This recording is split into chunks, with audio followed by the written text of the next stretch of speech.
Absolutely. Two new teams, two new colors, and one new big patch, as both of these teams are going to be matching up just a few days after our mid-season patch has just dropped.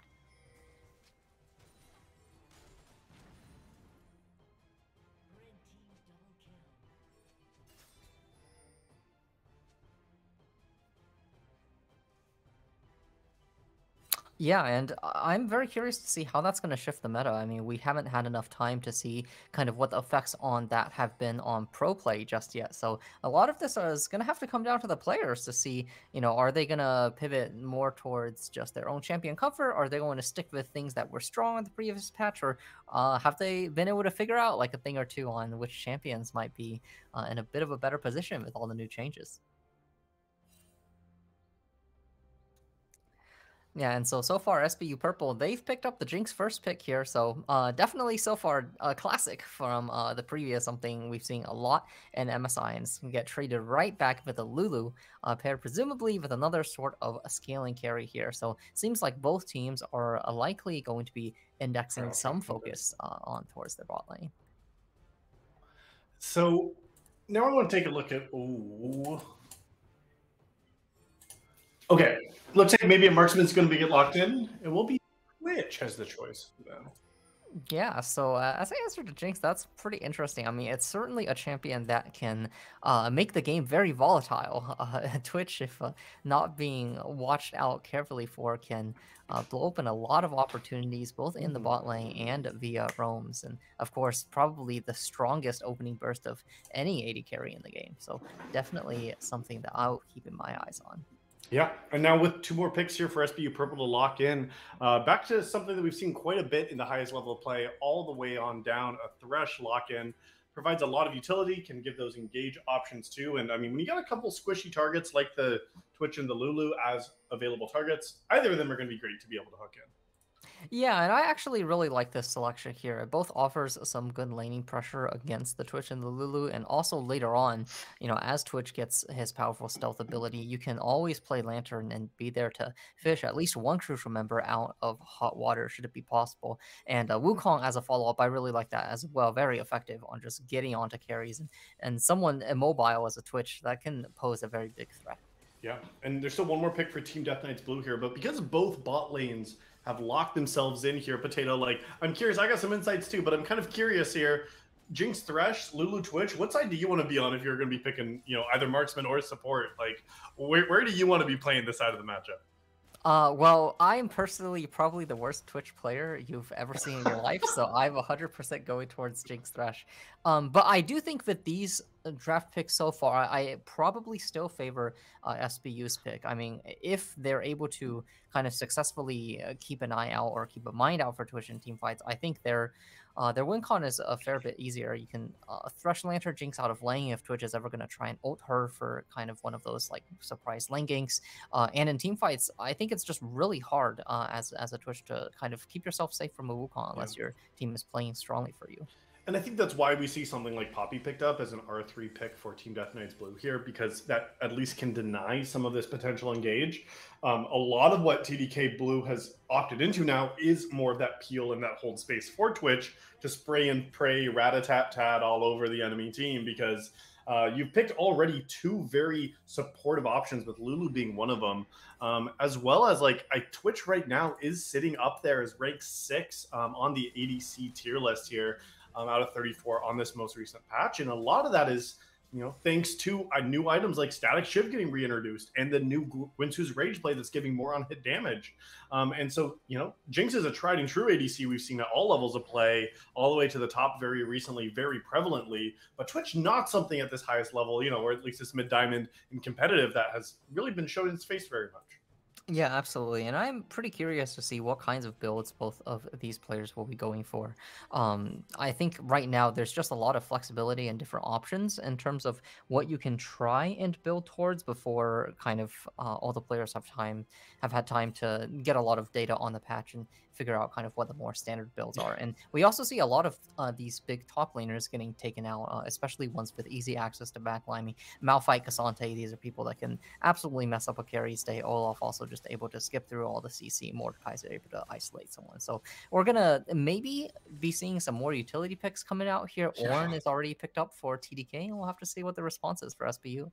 And now TDK really needs like an AP damage threat in the mid lane. Like as you just said, there's so much utility for the squad. It feels like they need some way to be able to dish out damage because right now, if SBU just says, "Well, let's go hard onto this Twitch," like you don't really have a secondary threat right now. SBU though does have to blind their mid laner here as well as counterpicking what they want in the Ornn, and it's just going to be tank v tank top. I don't think we're going to be looking topside very much this, at least in this laning phase here, Potato. Yeah, I think the mid lane pick will really have to tie together TDK's comp because right now, if we're looking here, even if Twitch gets a good open, their sustained damage is not very strong. And with Wukong and Sion, these are champions that have a lot of disruption, and Sion in particular is very, very difficult to chew through. And I don't see the members of TDK doing that just yet unless they're able to secure a pretty big lead. So I really like the Sion pickup. You give yourself a big front line, a lot of room for the Jinx to work with, and a big stonewall to kind of deny the Twitch a little. But Yone, okay, that's certainly a champion that can get around and dish out some pretty decent damage. Yeah, and not kind of the AP threat that I was kind of alluding to a little bit earlier here. We'll see if that is going to be the choice for this squad. But again, mixed damage, very much so. If Twitch is going to go for more of that Rage Blade style with on hit, you can still pick up something like the Ardent Center that's going to give on hit damage. Even Imperial Mandate now is not a mythic, so you can do that. And Yone does magic damage too, I guess. You know, every third auto attack, there is some of that, but that is going to be the case. This is a couple of interesting compositions. I think SBU Purples is a little bit more tried and true to what we recognize, at least in the current meta. Yeah, I mean, you look at SBU's comp and it looks like something that you could have picked up straight out of MSI, and TDK definitely is coming in with a few more unconventional picks. Twitch and Yone certainly champions that we aren't seeing quite as much, and I'm very curious to see what kind of build the Yone will go for as well, because the previous bread and butter with something like a Shield Bow Rush is, of course, no longer going to work as it's no longer a mythic. So I've heard rumors of Rage Blade Yone with an on-hit build being really strong, so maybe we'll get to see a bit of action there in this patch. But yeah, we'll have to see what the players bring up. Yeah, absolutely. And I mean, and that's not kind of the only change. I'm wondering, Blade of the Ruined King is an option. Will people be looking for Static Shiv? You know, AP even for Ari, we've seen that at least the last Whisper or Lost Chapter. It's been getting a little bit cheaper there to get that item completion earlier on. And also that ability power. Have you seen the death cap damage increase? Like, that has so much potential just to like be being even more of a stronger, powerful mythic item if Ari can use that range advantage in the mid lane to get early game lead. Yeah, 40% AP boost is no joke. It might be the bump that we need to get some of these major mid laners back into the spotlight. Ari, you know, not traditionally known for being the most kind of damage dealing mid, but certainly can pose a big threat on one of these burst combos, and a well-placed charm can definitely ruin TDK's day. Yeah, absolutely. And I mean, yeah, the composition's locked in. A lot of front to back, a lot of hyper carries. Jinx and Twitch really going to be who you want to be keeping your eyes on here in these mid-game team fights. Because either carry with right positioning and right kiting, if you can auto space correctly, you can really be that big carry threat for your squad, and might be the big difference makers on basically which carry can survive the longest or which carry dies first. Both of those, either way, could definitely be, I think, the big determining points here as we look into this game. Yeah, for sure. So pretty traditional here. Gonna be having our eyes mostly on these mid and bot laners, and we'll have to see which of these players are able to deliver better. Yep, absolutely. So we got a prediction live right now. You've heard Potato and I's thoughts on this first game of this 3-game block this evening between SBU Purple and Team Death Knights Blue. While these champions are getting locked in and we're waiting for that spectator delay, we're going to take a quick break here. So make sure to get those follows in to get your channel points and vote right now. Predict it here on the right, deciding who you think is going to win game number 1. Will it be the side of SBU Purple, or will Team Death Knights Blue take game 1? Get those points in. We'll see you on the other side.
After a short spectator delay, we are now on to the Rift for game number 1 of this night between SBU Purple and Team Death Knights Blue. This is a 3-block, 3 games of action, and game 1 is starting right now. Yeah, and a little bit of action with Scion and the crew stacking a bush here. Keep an eye out for any potential invades, but looks like they aren't going to spot anything just yet. TDK doing a very standard 5-point to protect all their entrances. And it looks like on the cast, you're not just seeing what we are. So let's just take a quick break while we get resituated. That way you're seeing all the action that we are. We'll see if we can get that going because we want to make sure you're not just staring at the fountain here. That wouldn't be very fun. I think we're okay, Potato. I'm going to try to get this fixed here while we are doing this because the game's playing and that's all good, but just you're staring at one of the team's bases and that doesn't seem very fun to be looking at. Aha, yes. That would be slightly unfortunate. Fortunately for us, though, not all too much going on in this early game. Just going to have jungle camp spawning right here. It looks like both junglers are going to be starting top side here. Top laners offering a leash, so it looks like most likely going to be pathing top to bottom. It does get pinged out by SBU, though, so it sounds like they will have an idea where the junglers are going to be starting out, and maybe we'll see if there's any action along the bot side in a few minutes. So we will need to take actually just a quick break here because we need to figure out what is happening here. Where are we at? 201. Okay, that's at least back, so that's good to see. I think we should be able to be good to go. All right, sounds good. Yeah, so early on here, I'm not expecting all too much to be happening in these lanes, outside of maybe like a rogue hook landing or something like that. I mean, top lane is definitely a bit of a farm matchup, and bot lane should be fairly neutralized between the two matchups. Mid lane, maybe slightly more spicy, but probably not all that much kill pressure here early either. But just a bit of standard trading going on. Bot Wukong a little bit ahead of the Poppy in the clear, so can potentially get down to this bottom lane faster should he choose to do so, and both sides going to be level 2 here, heading towards level 3 soon.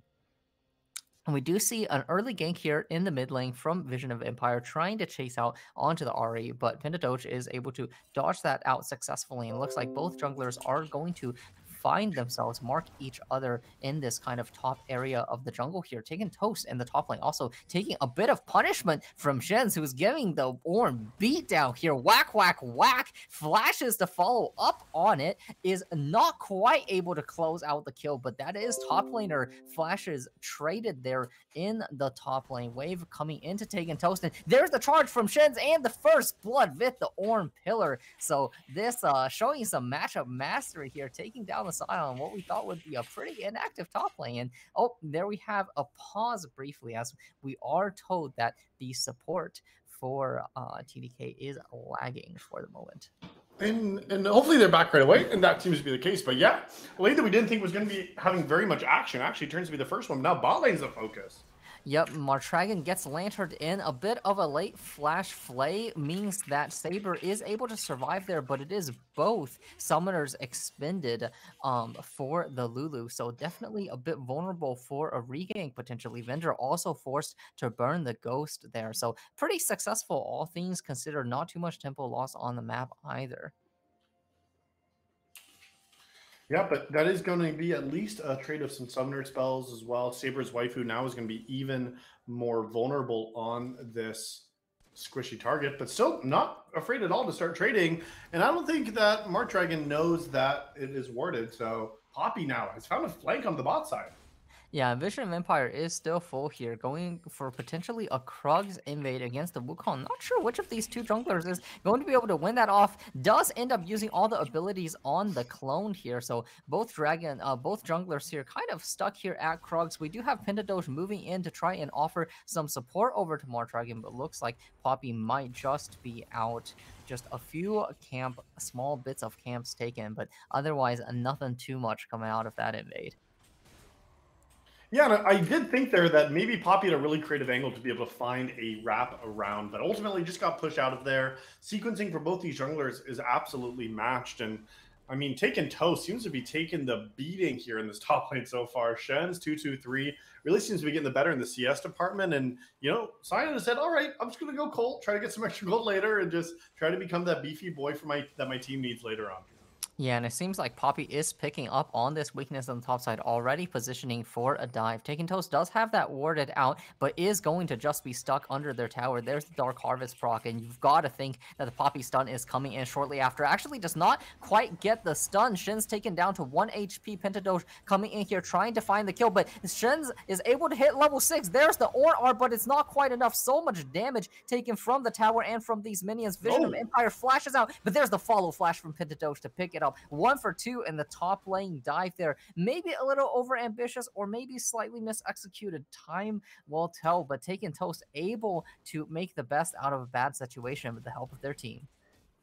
Yep, absolutely. And so now the scoreline has evened up here 2-2.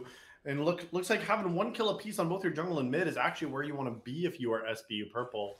So great to see those kills going on early. And meanwhile, you know, it's the top and jungle here for the opposite side of Team Death Knights to be getting their gold early on. And bot laners, like we said, they're going to be influential later on, and not too much happening in the bot lane after that early skirmish and trade of summoners.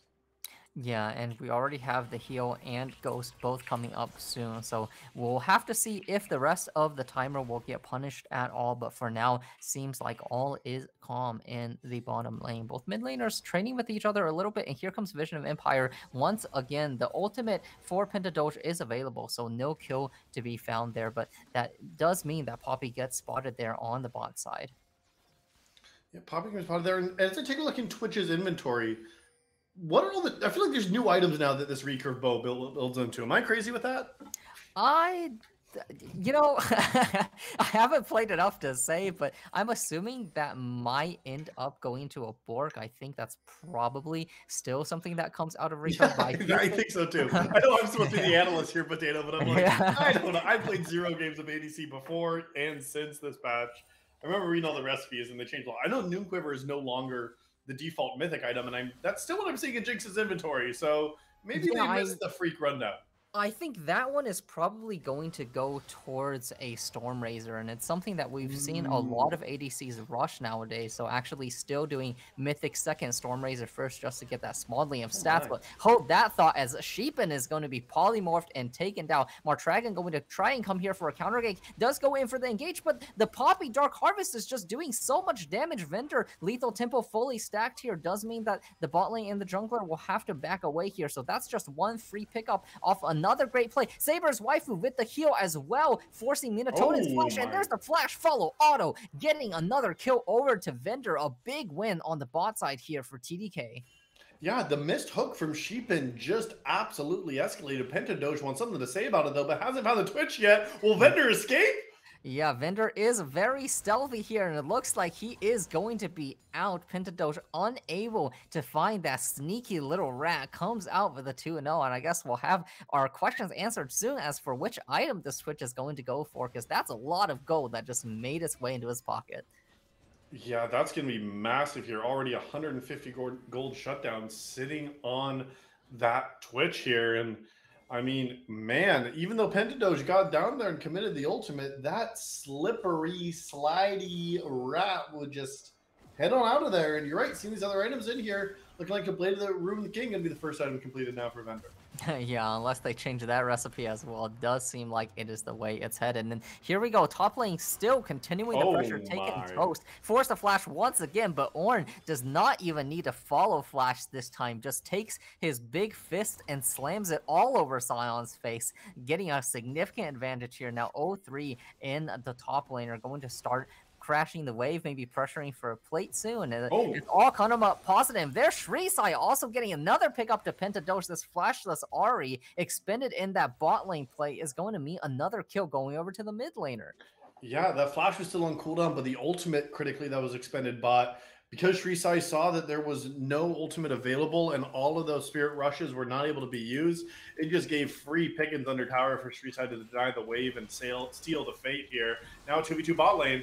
Yep, Oh Vendor my. popping the ghost there, dodging the hook once again from Sheepin. It is going to be Thresh picking up that shutdown. A decent size of gold going over there, but that does mean that the shutdown will not be collectible by any of the carry members, and Saber is wanting to chase into Oh, this Thresh a little oh, bit look more, at but here Wukong. comes, yeah, Mark Dragon there on the backside. Wild Growth is available for use here, does get expended, but it looks like Wukong most likely will get the rundown here onto the Lulu, trying to run away. There's the hook we've been looking for. Sheepin gets it on the But third look try, at but top lane. meanwhile on the top side, yeah, there's map trades being made everywhere. Taken Toast gets a plate, but is going to be ganked in response. A nice block on the Scion ulti will mean that there is no escape. Call of the Forge God not available, but not needed, as two members here, plenty enough to run down this Scion. Now it's Poppy going to be trying to run away, will successfully do so, and now it's the fourth death for this top laner. And it's not without a response as well. That's what I love to see at this ELO, is just because one play happens on one side of the map doesn't mean it goes unpunished. Yes, we saw some trading on bot side. Mark Dragon showed on the bot lane to be able to pick up Saber's waifu. But top lane, we saw the response from Poppy, but that gives a chance for Wukong to pick up that first dragon. So even though this early game is strongly in Team Death Knight Blue's pocket, it's not without a little bit of contention and a little bit of challenge here too. But look at Saber's waifu, just walking all the way up and just trading here. This bot lane is ahead and they know it. Yeah, Lulu is one of those champions that can absolutely take over an early game, and Saber is showing us exactly why that is the case. It looks like this time around, it might be Shin's getting caught out there. A nice Unstoppable is going to immune the Scion knockup, and Mark Dragon actually getting a little bit low. All of the Forge God still available, but that knockup is going to get interrupted as well. A nice second knockup there, but there is the Bellows Breath picking up the kill in a 1v3. Pentadoge is at least able to pick up the shutdown, and there is Vendor aggressing once again onto Minatonin. Will it be enough to be a response? The hook does land, but Sheepin does not take it over. The Wild Growth is going to keep Vendor alive, and now there are two crucially low members here. There's the flash stun from Vision of Empire going in under tower, but does get CC'd up, so that's going to be another one traded back for Thresh. Sheepin is going to be eating good tonight, but Minatonin maybe a little bit more, a little bit less gold rich here, but lots of action all across the map, and certainly both junglers trying their best to stay active on the map. Stay active and stay relevant, and Vision of Empire had a vision, but then went a little bit too far. The Empire was not behind him. And just playing this game for fun here, I think, was able to at least pick up that kill, deny the wave. Still going to be worth, but as you correctly predicted, Potato, I think we got to switch jobs here, because take a look. There's that Storm Razor completed now for the Jinx. Is going to have that as their first item. So not all hope is lost, even though there's a 1,200 gold advantage for Vendor on this Twitch early game. But here comes the teleport now. Pentadoge wants to do something about it. Yeah, Flash almost up for Vendor here, but will not quite get it in time. Just on the tail end of that timer is the TP from Pentadoge. And there's the TP buffs that came apart part of this patch, right? It's not 14 minutes yet, but we've got the mid laner moving on down to make the play. So some earlier action enabled as part of these changes. And that's something that you got so accustomed to. I mean, you used to be able to cancel your teleport. You used to be able to, you know, start it and then just stop it there. You can teleport anywhere you want it, anytime of game. And then as players, we got so used to just like not really getting ganked with the teleport till after 14 minutes when it became unleashed. But now it looks like Shrisai is going to be the unleashed one. Yeah, Shrisai also expending their teleport and not going to let Pentadoge get all the map action there. And so mid laners, bot laners here, it's an absolute party here in the bot lane. But here comes Vendor coming behind Pentadoge, and Vision of Empire is there. Two Spirit Rush is going to be expended here, but there's just enough damage from this Twitch. That Bork is dishing out tons of it as the two players are able to take down this Ahri in the mid lane. Yeah, pretty impressive to see that rotation here. And even though we don't have a dragon on the map quite yet, still an opportunity to get the picks around the map. It's 90 seconds now till the second objective will be there. And Shrisai just going ahead and harassing down Sheepin. But with 14 minutes, you're not going to get the extra gold from these plates here. But that still gets the tower. And now Vision of Empire not done yet. Yeah, this Wukong is just going to absolutely be vaporized here, taken off of the map, as both the mid lane tower and the top lane tower are going to be looking to fall here. But Shen's might just give their life for that tower pickup. It is the Scion ultimate expended, and it looks like no, Blast Cone is just going to keep this Ornn nice and safe. So far, as we take a look at this early game, first two towers falling, a nice gold advantage coming out here for the TDK players. Advantages in all three lanes, despite some nice plays tried around the map. So we'll have to see as they move into the mid game if they're able to close a bit of this gold gap. Oh my gosh, look at that Gale Force forward.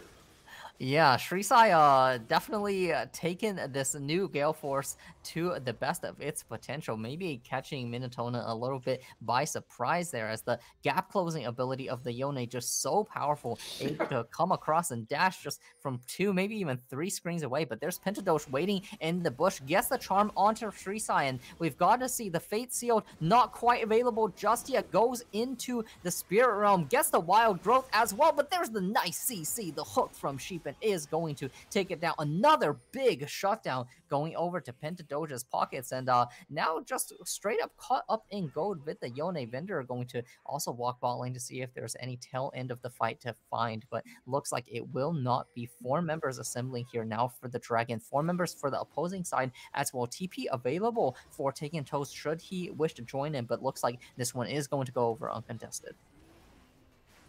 Oh, it was not without it was a little try. bit close. Yeah. I think you preempted that just by a second or so, Potato, because there was still an opportunity. Sheepin, if they were a little bit closer or Hook was a little bit longer, they might have had it, but now they're in trouble. Clearing out a ward might be their death. Yeah, Minatonen is there to offer some support, and this Poppy might do a lot of damage, but not so tanky just yet. But I might eat my words, as this Poppy is easily just 1v2ing the bot lane here. Oh no, a last minute smite is going to give the kill over to Minatonen. A much needed shutdown coming into this Jinx's pockets, as Vision of Empire really flexing a bit of their strength there. Just 1v2 in the bot lane, taking on Mortragon as well, not giving any cares. And really the only player there at this point in the game that is not at a gold advantage for the side of TDK Blue is going to be their support player. It is going to be Saber's Waifu at a slight disadvantage, but every other lane, like you named, Potato, 1,600 gold in the jungle, ADC 900 as well. Shrisai individually is basically at parity now, but now they still want to be taking fights here, and Shen's is pretty strong with 2 items completed. Yeah, absolutely. And there's the Fate Seal. Does not quite hit onto Minotona. We'll see if the Call of the Forge God does hit. It does do so. Shrisai now on crucially low HP will have to snap back. And there's the Unstoppable from the Ornn. Shin's now going to find himself in the middle of all 5 members. But a great knock-up onto Taken Toast. Will there be a Bella's Breath to finish it off? Does not look like it. Sheepin is able to find the kill secure, as a move into the opponent jungle is met with all 5 members. A bit of an overstep. And this seems to be something that we've seen TDK do a couple times this game now. They're able to find great plays on the map, but occasionally maybe being a little bit over eager with some of their players and the plays they're looking for. And the gold league doesn't mean anything if you don't have the members there that have the gold in their pockets, right, Potato? Like, yeah, sure, you got individual advantages, but it's a team game. And that was so obvious there with all 5 members, SBU Purple, able to capitalize and recognize the overstep. You still got tanky members yourself and people that are able to buy time, have mobility, and kite around. And I mean, Shrisai still only an item and a half and looked great in the solo lane in a 1v1. But in that kind of situation, they have no shot. So as you said, we've seen this coming out from TDK Blue. And now you have to say, okay, how do we group up? What objectives are we fighting for? Where can we be positioning as a team here? Because a lot of these people still want a couple more items. Poppy's working towards 2, as is Twitch and the Yone. And that's really a critical point now, I think, at least to see 2 completed items before we see the next fight happen on the Rift. Yeah, absolutely. We will have to see SBU trying to utilize their numbers a little bit more if they're going to try and find more favorable fights. That 2v5 was a good start, but it should also be noted that, you know, TDK, despite what we might say is a misstep there in the top side, did not come away with no compensation. Twitch was able to take that bot lane tower, and many of these shutdowns, 3 of them so far, have gone on over into Sheepin's pocket. So that does mean that the carries are going to continue to be a little bit stunted as we move on further. This Saber's waifu, looking like they might get caught out a Oh, little bit, but Vendor? Vendor wants it, engaging But look at onto the team. Minatonin, but there's the Cyclone. A nice flash is going to keep him safe, but the hook from Sheepan is able to take it. The Super Mega Death Rocket gets him low enough for the kill, but here comes Shreeside. Fate Sealed is available, but no, Vision of Empire is going to find the stun onto Sheepan. Here comes the call of the Forge God, but Sion is charging in as well. 2 kills going down onto the side of TDK. 1 kill traded back for SBU as a big team fight breaks out in the middle lane. Vendor saw an angle and ultimately was a gold advantage, but they might not be done yet. Shen's getting pulled in. Yeah, Shen's taking a lot of CC, but just not too much damage to try and finish off the kill here. Does seem to be all right. There is Dragon coming up in a minute as well, so both of these teams will want to get their resets off and start getting vision on here. This will be the second Dragon for either team coming off here. Taking Toast maybe looking to interrupt a few of these spaces, delay their time before they're able to come back onto the map. And we have to know also, there was a lot of resources expended in that previous fight. Crucially, Vendor, no flash, no ghost for next fight, no Call of the Forge God, nor is there the Unstoppable coming in from Sion as well. So we'll have to see how the team fight plays out with many of these key resources expended. Absolutely. And maybe these teams just try to wait because it is going to be SBU Purple, the first ones into the pit, into this area and trying to secure the vision. Taking Toast, just holding one of these choke points now. And the resets are coming through right now. Shreeside does not have a teleport available for themselves, but Reset now is in base, but has the Bloodthirster. They need to buy time. Shens cannot be clearing this wave here because the rest of the members need to group up first. And Shreeside, they say, just wait for me. I'm on my way. I got 2 items. That's when they wanted to fight, but Shens is already going forward so early. Yeah, looks like they want to take space through mid, and they are able to successfully do so, are going to push SBU out of the space that they were able to claim earlier, and now SBU is finding themselves a much more difficult time trying to approach this fight. The area of the Dragon Control solidly established by carry. A nice knock up onto Minatonin, forcing the flash out very early, and here comes Vendor is going to open up with the rat-a-tat-tat. Shen's taking a lot of pressure, but so is Taken Toast. Here comes the Call of the Orgod, and the Shreeside also putting in a lot of damage onto the top side. Already 1 going down for Vendor. Shen staying alone for so long, soaking up so much damage, and Vendor able to come here with the double kill. Now chasing onto Pentadoge. There is the flash trying to keep them alive. A nice charm coming up under tower. Will they get the trade onto Shen's? No, not quite. The Ornn is taking enough to stay alive, but that's 4 members going down for 0 traded back onto the side of TDK, and now they're going to ping for the Baron look. And that fight went exactly as we wrote it up, Potato, in Champion Select. Both carries were free hitting for so long in that fight, but Shreeside was able to get an angle towards the Jinx. Their flash was expended. Vendor didn't have their flash for the fight, and it felt like you just had more damage, more AoE with the 2 items completed on the Twitch, and your tanks were tankier. Your damage carries were damagier, and it really resulted in just taking that fight, like you said, 4 for 0. And with that gold lead, when they're grouped up, when they have 2 items, we're seeing what TDK Blue can do. Yeah, that gold lead definitely showed themselves, especially with how long Shins was able to stay up on the front line. I mean, it was getting wailed on by 3-4 members pretty much throughout the entire fight. But, you know, if we look at the composition that SBU has drafted, earlier we said, you know, Jinx has to be the primary carry here. They're the one that's going to have to chew through the front line, do that consistent damage. And if we look at the way this game has gone, you know, they really have not been able to pick up any of the resources. It's been the support, the jungler, the mid laner getting these shutdowns, and they're not going to be able to get through the Ornn in the same way. And especially with Minatonin getting a little bit spooked there by the Ornn knockup, flashing early means that the flash is not available to get away from the Yone combo that came on later on in the fight, and that cost them a lot. So now we'll have to see, what is TDK able to do with this Baron? Martragon already forced out from the river as the rest of TDK look to siege down this mid tower. You're absolutely right. It is just the standing gold, some of the objectives. I think they know that they have an advantage and they're trying to push it, especially with the Baron. Vision of Empire is looking for something, but the hook's going to go wide. Is rooted up, and now maybe this is going to be an angle that they want to try to take, but 1 knocked away. Yep, he is going to get the Thresh right out of the fight, and that is Cyclone expended for the Poppy ultimate. So looks like the mid tower hold is going to be successful for the moment being, but Shreeside is able to grab the bot tower uncontested as it responds, and here comes another wave. The Ornn here positioning, linking up with the Twitch, maybe looking for ultimate to push down the tower, but no, looks like they're going to see the space and move into bottom jungle instead. And not too many objectives to play for, but as you said, it is just all of TDK playing in the space, choking it out, getting at least the tower that they can. Look at Vendor as a little rat, just sneaking around here. And now Vision of Empire on the other side of the tower. Look at that free poke, a third of the health already gone just from Yeah. one combo from this Poppy. As Poppy just consistently doing kind of a terrifying amount of damage throughout the game. Just these chunks coming in from the passive autos as well as from that Dark Harvest proc. And now this mid lane tower going to get very low. A few more shots from the cannon minion will do it, but it is taken down with the CC combo. We do have Taken Toast above, maybe looking for an angle into the fight, but a nice denial from Vision of Empire is going to chunk out Martragan even more. Vendor always ready to open up there on the sidelines, and maybe this will be the wave where the tower falls down.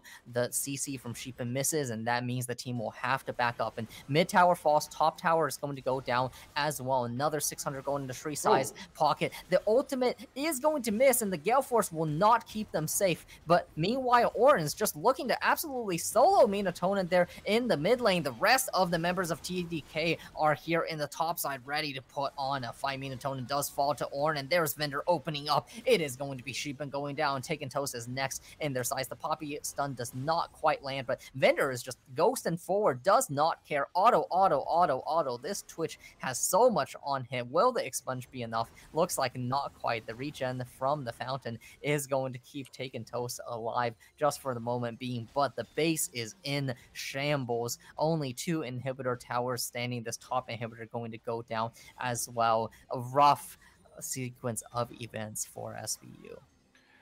And Potato, you were asking what they do with the Baron, and it looks like take everything but the Nexus, it feels like. Just push down the wave, 7 towers to their name, an inhibitor to go with. Feels like why this was able to be so successful with the Baron was there is absolutely 0 lifesteal or any form of sustain for this SBU purple squad. So all that chunk damage, the chip damage we saw Poppy getting behind the tower, it's stuck. And we saw what a difference that made is like these health bars were just able to get regened as well. Just, you know, you got the red buff from Twitch, and then, you know, they're going to be picking that up now, and they just have that extra Blade of the Ruined King. And so, you know, you got this other regen, these other forms of ways to stay healthy and not ways to trade back the damage when you have these 3 melee characters. And when you're behind and playing on the back foot, like they weren't able to make any of this stick. And because of that, they got an inhibitor in the wave, and pretty impressive to see what you can do with just some of that chip damage.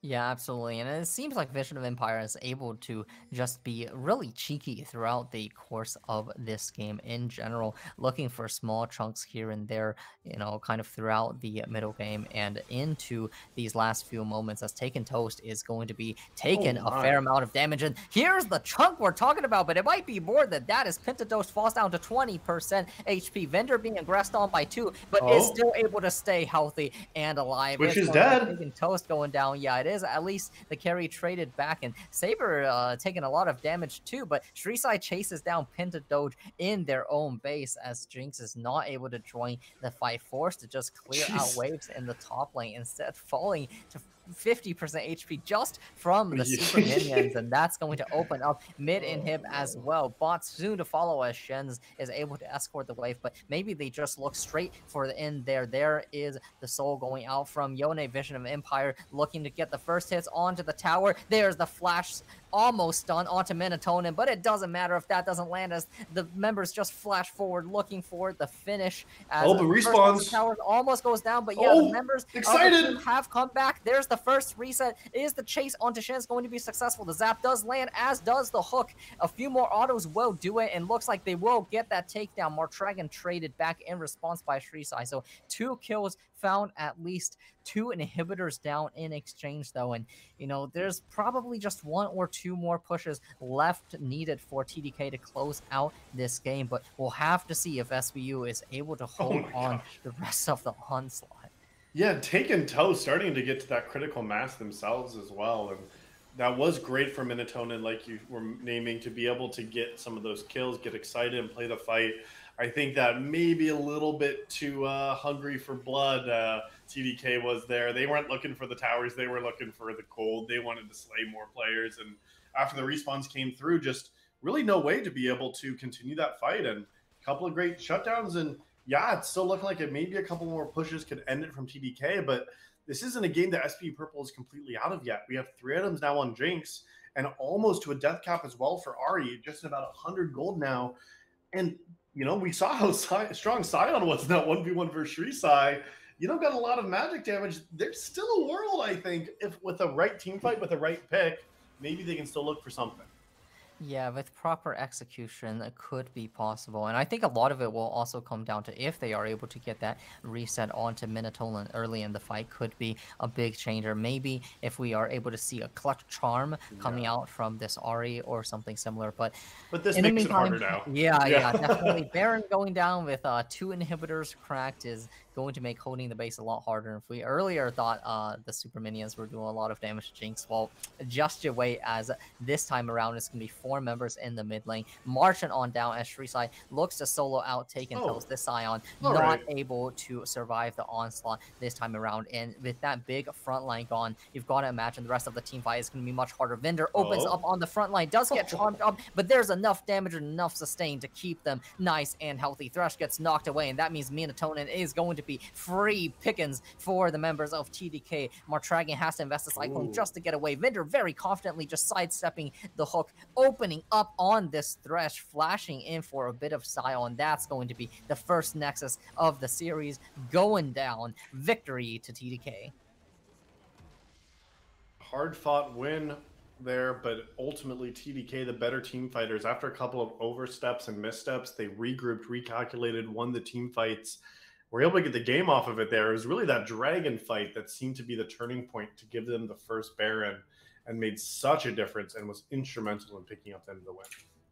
Yeah, absolutely. And I think looking back on that game, it seemed like a big difference maker also just came in through the early laning. It felt like all 3 lanes were able to find winning game states very early on in the game. And of course, part of that was assisted by the Poppy making plays around the map as well. But some of that also just came down to individual execution, right? We saw early on in the top lane, Shenz was absolutely bullying out the Sion, finding even just a solo kill there up top. And meanwhile, in the bot lane, also, she's been just missing a couple crucial hooks there early on, did mean that a lot of those 2v2, 2v3 situations were going over in favor of TDK, and they were able to kind of take that lead, and, maybe there were a few small stumbles here and there, but overall just push it out pretty cleanly towards the finish.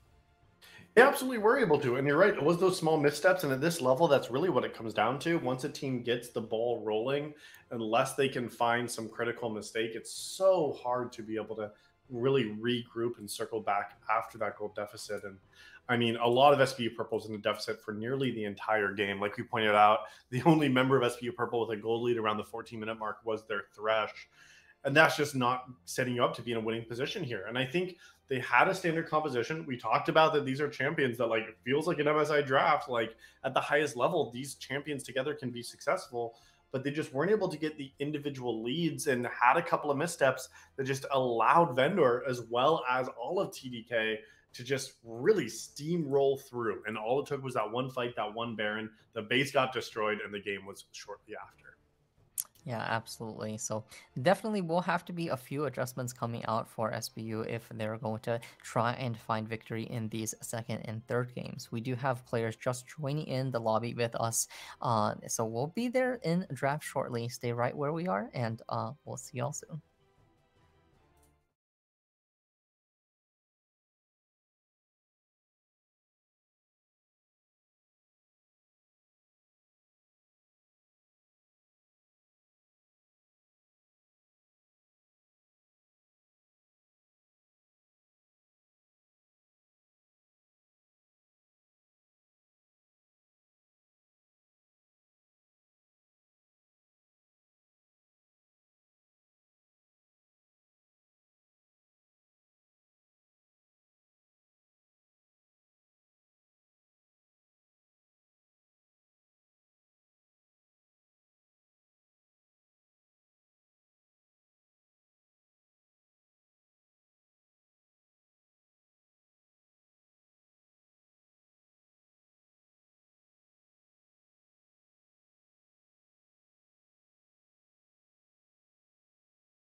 It is on to game number 2 of this 3 block this evening between SBU Purple and Team Death Knights Blue. Game 1, after a couple of early game hiccups, Team Death Knights Blue took a convincing mid-game lead and closed us out pretty early on in that first match. And now with game 2, we got a sub-jungler out, which was actually that awesome Poppy we saw in game number 1, and Cypher Soul jumping on in here for Team Death Knights Blue. So their primary jungler is back. We'll see what they can do. But Band's looking pretty similar with Amelia off the table, but Ord taken away now. And meanwhile, if the team won, you don't got to change too much. Yeah, and Ornn definitely was exerting a lot of pressure both in the top lane and throughout the team fight. So it looks like SBU don't want to be dealing with that again. This time around, also Kha'Zix going to be denied from the pick. So maybe that's a special pick that they're taking away from Cypher Soul being able to pull out here. But yeah, for this game too, I think I definitely want to see a bit more stabilization in the lanes. We did see SBU go for a lot of different plays around the early game, and some of those were successful as well, but it felt like TDK was just able to kind of like inch out advantages every time until things got a little bit too out of hand to try and come back from. Yeah, and Ash, I'm surprised to see TDK Blue putting so much priority on this pick. Like, they banned it in game number 1 from SBU Purple because they had blue side, and now when they're on blue, they think that it's the premier marksman and just happy to slam it B1.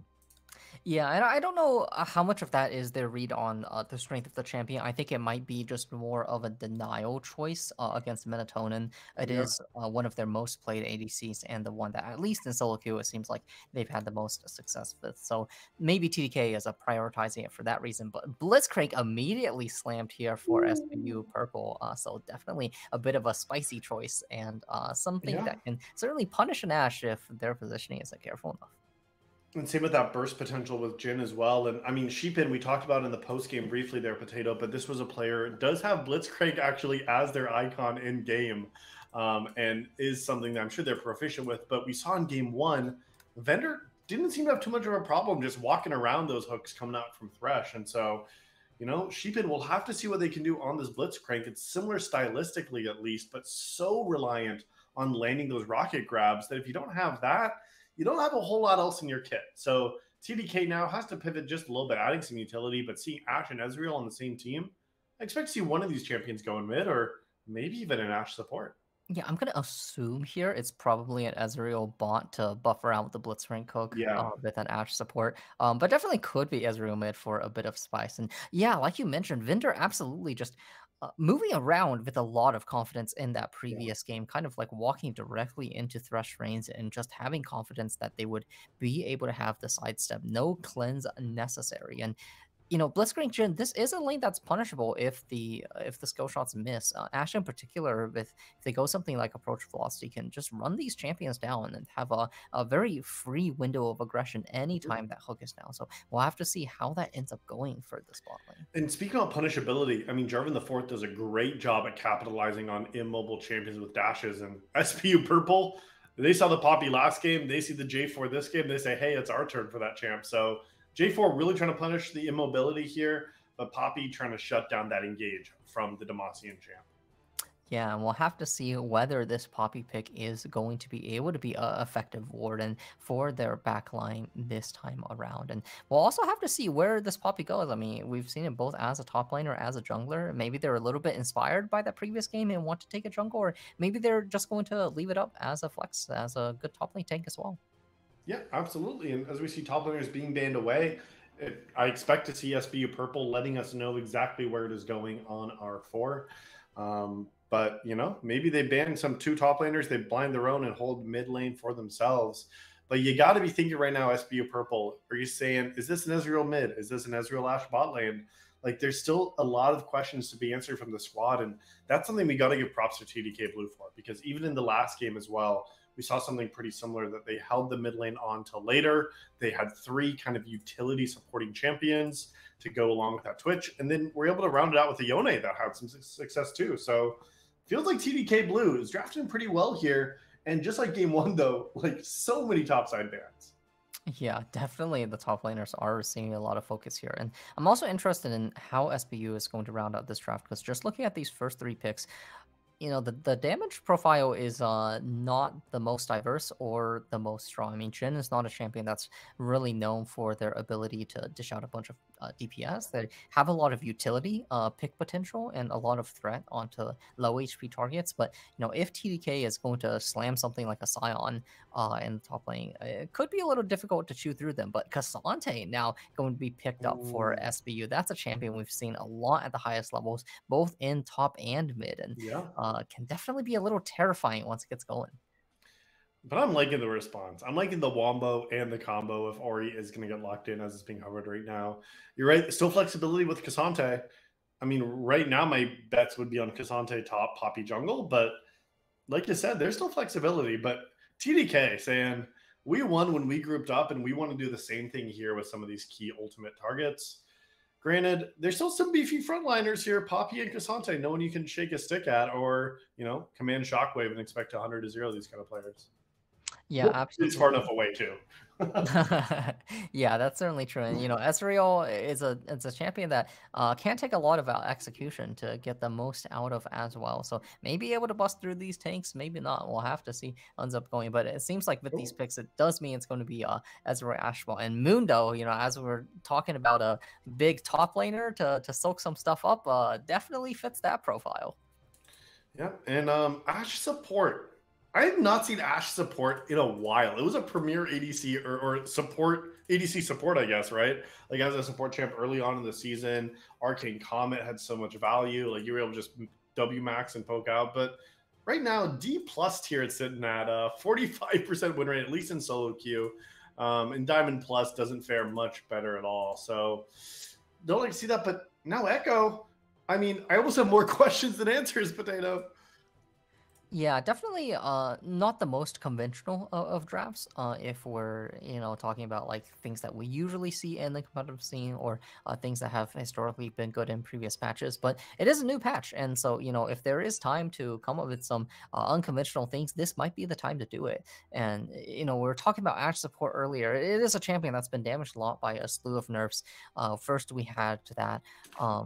The word clearing item get nerfed for range support so that it doesn't one-shot wars anymore. Then we had the W and ult cooldown get increased pretty significantly at all levels, and so those all have hit the champion pretty hard, and Yeah. it does seem like a difficult pick to kind of take it to Blitzcrank potentially. I mean, you get caught out, you're definitely getting one shot there in the bot lane, but maybe just has the confidence to just simply sidestep everything forehead. And if last game was anything to go by, it might actually be a viable strategy. So we'll have to see what these players have for us as they get into game. Yeah, and I'm so curious to see where these laners are going to be going, Potato. Like SBU Purple, their 3 last champs in the draft.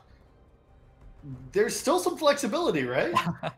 That's true. That's true. Yeah, I mean, we could be seeing, Echo could go mid or jungle, Poppy could go top or jungle, Cassante could go top or mid. So we'll find out soon as the players lock in what they ultimately decide to go with. My guess, the most, I guess, normal thing that we'd see for most players is we might end up getting Cassante top, Echo mid, and Poppy jungle. But certainly could be in for a surprise. Yeah, part of me really wants to see Echo mid, Poppy top. Wait, Echo jungle, Poppy top, Cassante mid. I think that looks like fun. But Potato, you just got to take my job here. I guess you're the real analyst here. All right, I will hand it over. It is going to be a Poppy jungle with Cassante top. No, I think you're just there for the hype. And Gotta be. we don't get those hypey picks quite as much, but maybe we do get a bit of a hypey game as Soraka getting covered for a little bit here. But no, it's just gonna be the standard lock-ins coming through. Yeah. So we will have to see. I mean, some interesting picks, some interesting matchups. I mean, again, focusing on bot lane, but very different in terms of the hyper carries we saw locked in game 1. Both of these teams have opted for more poke, a little bit more range as well, and that's really going to change the dynamics of these competitions. So we've seen one style from both of them, and TDK was able to pull out the win in that one. But now going into game number 2, the predictions live, can TDK take 2 wins here, and then game 3 becomes a little bit more of maybe showing your feathers here, or will SBU Purple tie this best of 3 block up 1-1? We'll see in a moment. Catch you on the other side.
It is game number 2 this evening of this 3 block between some high elo League of Legends. We got SBU Purple on the red side.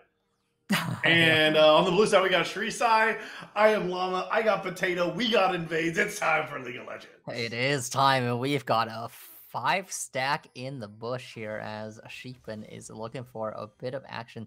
We'll maybe run straight into them. We'll not. Oh, wait. We'll maybe suss out that they're. Oh, there's a lot of hesitation here, but no, they're open right up. Sheepin is going to be the first victim here. Shin's getting very low traded 1-for-1 here. Cypher Soul and Martrag in the next of their sights flashing all over the map. Saber taken down into 1 hit. The Q3 from Taken Toast is going to land. Vendor relatively untouched here, dishing out damage. With the Ezreal J4 flag offers some attack speed support, and it is an absolute banger of an early game. Traded 1-for-2. Vendor wants it even more here, but it's going to slow. The flash from Shrisai is going to take down the Jhin here as Pentadoja is going to be chasing over the 1v3. Doesn't get it, but instead it's the shutdown going over into Vendor. What was a 1-for-2 is now a 3-for-2 as probably the spiciest early game all season has gone down.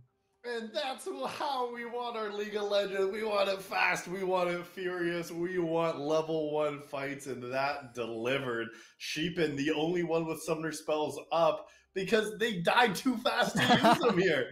Meanwhile, 5 kills across the map. As you said, 3-2. And look at Sheds dropping down, taking Toast. Shens is the one taking names in the top lane again. Yeah, Taken Toast trying to just waltz their way on top after that engagement, but Shens is having none of it, just tossing in some briefcases, some files, some papers, straight into Taken Toast's back there, establishing their presence nice and early on in the lane. Yeah, so now let's take a look.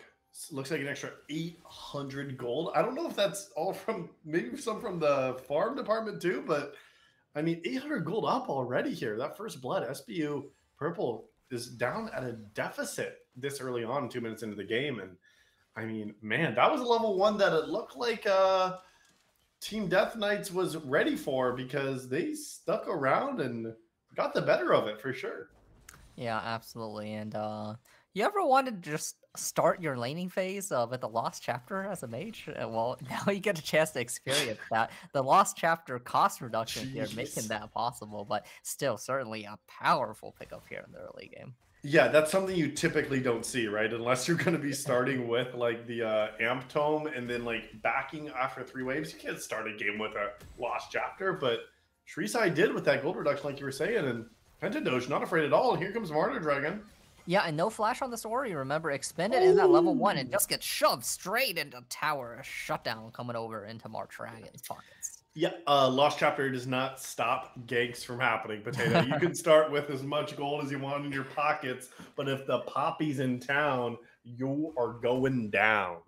Yeah, imagine if it did, though. You buy an item and it just prevents the jungler from showing up. That'd be pretty hype. But Sheepin is here for some more hype. Saber also out of summoner spells here. So another kill going over to Martragon. Maybe would have liked to see that second one donated over to Minatona. It looked pretty secure. There was really no escape for the Ashe. But doesn't matter. 2-0-2 coming out for this Poppy. Getting things happening on the map. Looks like Cypher Soul maybe wants to get a little bit traded back here. But the approach is going to be difficult. It is the flash expended though on the Blitzcrank, so that is going to be one fewer tool available as Pentadoja looking for Shrisai here in the mid lane. Maybe could have continued that trade a little bit more, but here comes Cypher Soul Sheepin out of mana, out of health, and out of hope here as the Blitzcrank is going to fall. Pentadoja is trying to sprint the way away. Shrisai is going to pick them up, but Minatonin is there right in response, and we've got 10 kills in 4 minutes here in this game too, starting out very differently. You're gonna be losing your voice here, Potato, with how much you're gonna be calling all of these fights. 10 kills, 4 minutes, and they're all across the map too. That's the best part. Yes, Shens and Taken Toast, they only got involved in the level 1, but still, Poppy being everywhere here, Vendor dropping themselves. I mean, everyone's been a part of a little bit of everything, and still only the junglers are yet to go down on both sides. Yeah, and considering the relatively quiet early game from that previous match, it is certainly a very different pacing here Yeah, in this game too. And you know that 800 gold lead we are talking about earlier, that is definitely vaporized as it's both teams disappeared. are It now is. dead even, despite Wow. all the action that's been going Yeah. around. And like you said, this is a very different early game, and we did call it out early on that we said these aren't hyper carries, these aren't late game scaling, this isn't necessarily tank v tank top, even though it's looking a little bit like that. But right, these compositions are designed to work differently. If you're picking Echo mid, you're not picking for late game team fights like that Ari that we saw Pentadojian in the last game. So yeah, this early game has very much adjusted based on not having these hyper carries in the bot lane and that level 1 shenanigans. And it's meant that, you know, we're seeing way more skirmishing potential, skirmishing abilities pre-level 6, because Cypher Soul and Shri Sai want to group up once those ultimates become available. But before you have that little combo and flashes are now back up available, we're seeing that, you know, in these 6 minutes, that a lot is going on. And it starts with this first dragon being taken from the red side. That's going to be the side of SBU purple getting that objective for themselves. Yep, a nice advantage taken of Oriana's later reset timing. They're having to go home after Pintoge got their earlier base from ironically dying, Oh, but does mean that yeah. they get Prio to move down to the Drake. Martragan looking for a bit of action here. Shrisai is going to deny any stun, and here comes Cypher Soul offering some support on the sidelines. Does not quite get the knock up from the EQ combo, so that does mean everyone will get out safely. So just clean dragon taken for nothing else traded, but oh, Saber needing some more footwork here, burning both the flash and the ghost, but will be safe for the moment, and now is going to start trading autos right back onto the Blitzcrank, who is now going to be nothing but a big health sponge. But no, it is going to be Vendor shifting straight into both members of the bot lane, trading away his life, and it's going to be Saber picking up the kill in exchange. Minotone is going to get free time with this wave, going to get it shoved in as they please, so that's going to be overall win for SBU here. Yeah, this isn't Mundo down in the bot lane, but this Jin seems to be going where they please here, having a gold lead in that position. Pentadoge not afraid to trade on either. But yeah, that's where really the pressure point is this game. Yeah, Pentadoge also looking a lot more confident at the very least on this Echo, and not being afraid to kind of get up all onto this Oriana here, trying to find the best trades that they can. Srizai definitely trained back a little bit more as well, 4-1 already, sprinting towards that first item. But here it comes, the engage. 3 hits, Sheepin on the sideline, but a nice flash from Srizai is going to keep themselves safe. And that Ash Arrow flying past the mid lane to actually gonna hit Martragan. They're going to get a bit of vision. They're gonna know that Herald is gonna get started. But Minatonen aggressing really hard onto Vendor, but losing their flash in exchange, trying to 2v1 the bot lane, maybe a little bit too spicy there. Maybe force the reset. Here's the curtain. Comes the curtain call. 1, 2, a nice set of moves from Sheepin there, setting up their AD carry, pulling away Saber from the block and then knocking them up for that second shot. Great teamwork here in the bot lane, as it's going to be a 4-1 Jin coming here in the early game. They're going to be happily doing that work here in the bot lane. Yeah, amazing difference from game number 1. Vendor was able to hit level 6 early enough to really punish Minotonen's Jinx and Thresh from game number 1. In game 2, this Blitzcrank is landing the hooks when it matters, and already a Storm Razor purchased, completed, and leaving base. 450 gold shutdown and an individual 900 gold lead.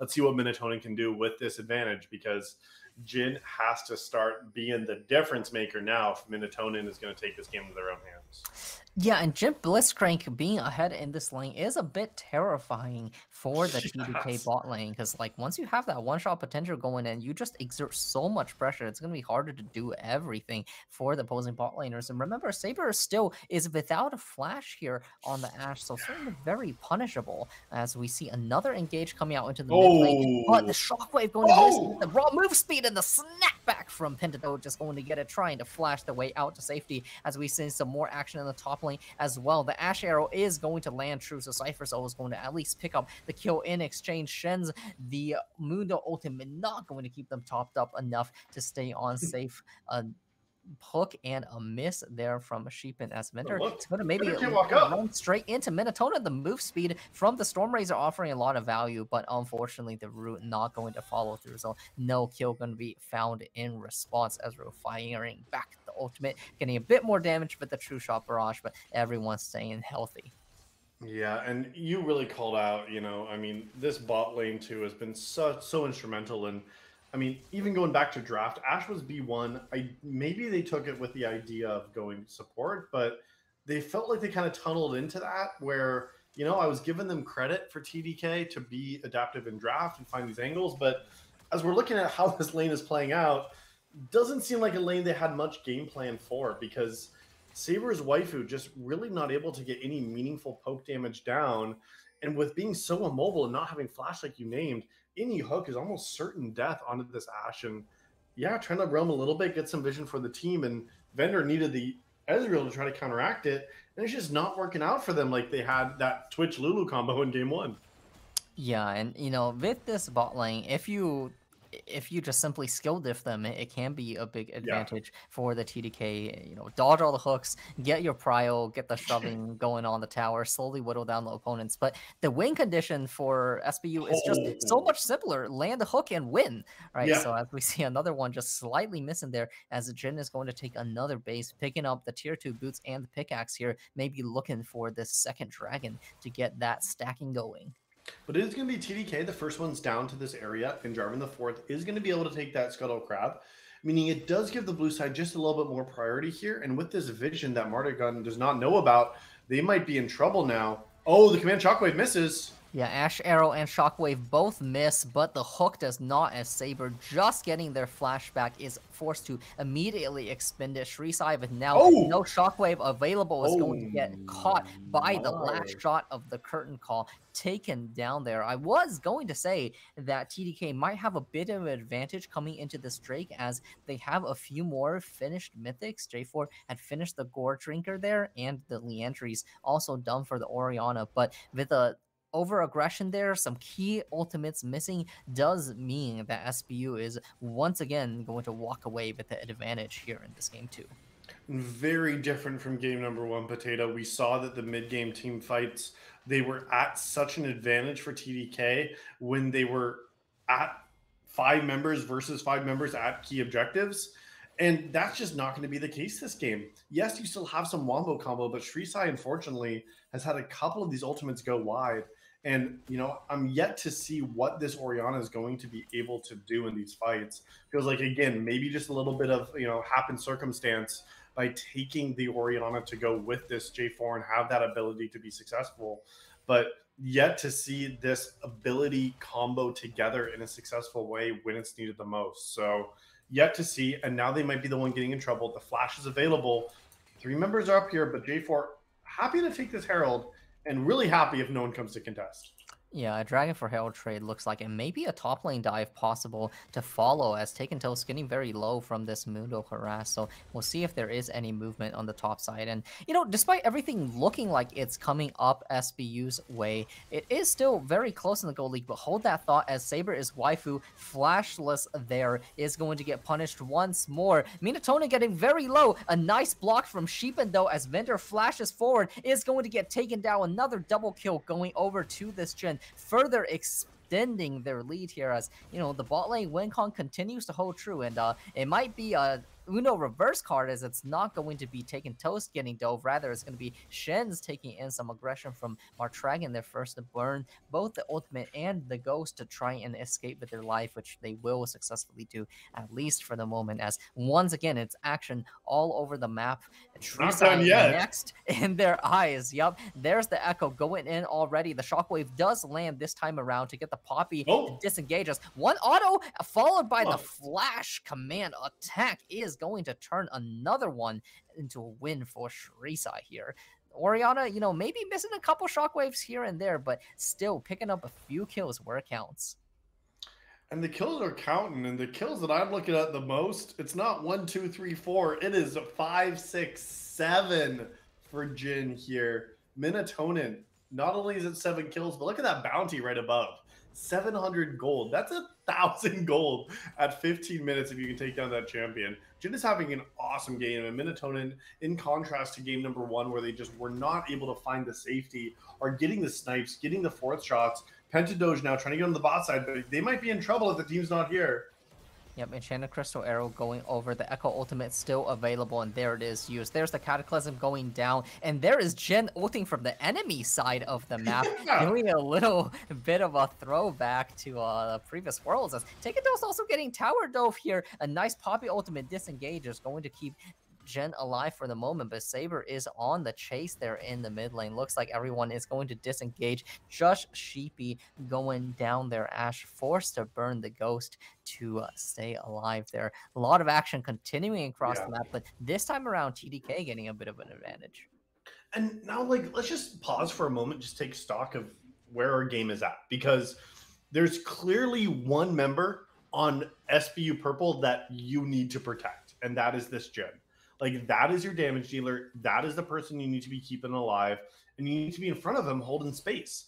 But Pentadoge is playing this like they're the 9-1 Echo right now and trying to get these pick off in side lanes, but like that's not how this team needs to play right now. Just play around Jin. Play with space. Allow this player to get these 2 items as they're going to be trying to reset for this Infinity Edge right now, and just let them dish out the damage and just be bodies in front here. Meanwhile, you need to see what TDK can do to get picks themselves, because if Ashe Arrow lands, the J4 Ori combo can get onto these immobile targets without their mobility options. You still have burst damage available to you, but it's got to be around Jin and Pentadoge going in once again. Yep. And this time around, this Shockwave combo is going to land. It's a 1-for-1 trade still, as the Ashe is going to go down. Minatonin wasn't there either, so like, that's not bad. Yeah, most certainly. But with the IE here also just going to start to exert a ton of pressure onto anyone they can get their hands on. We do have a Dragon coming up in just under a minute, and I think this will be a big opportunity for both teams.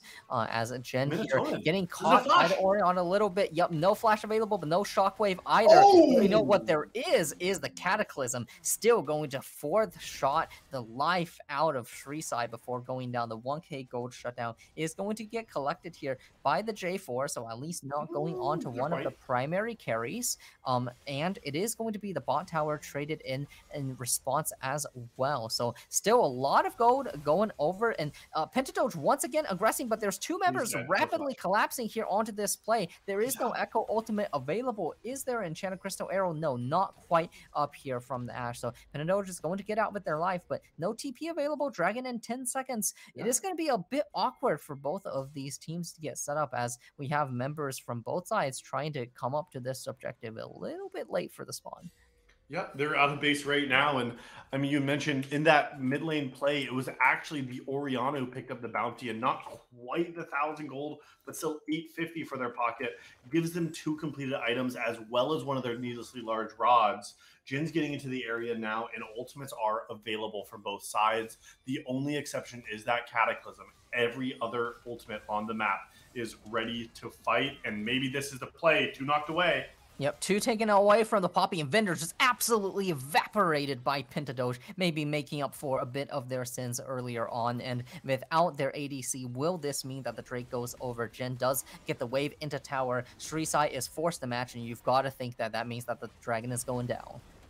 That's going to be their sole point now for SBU Purple. They're showing signs of life in this 3-game set, in such a stark contrast to that first game.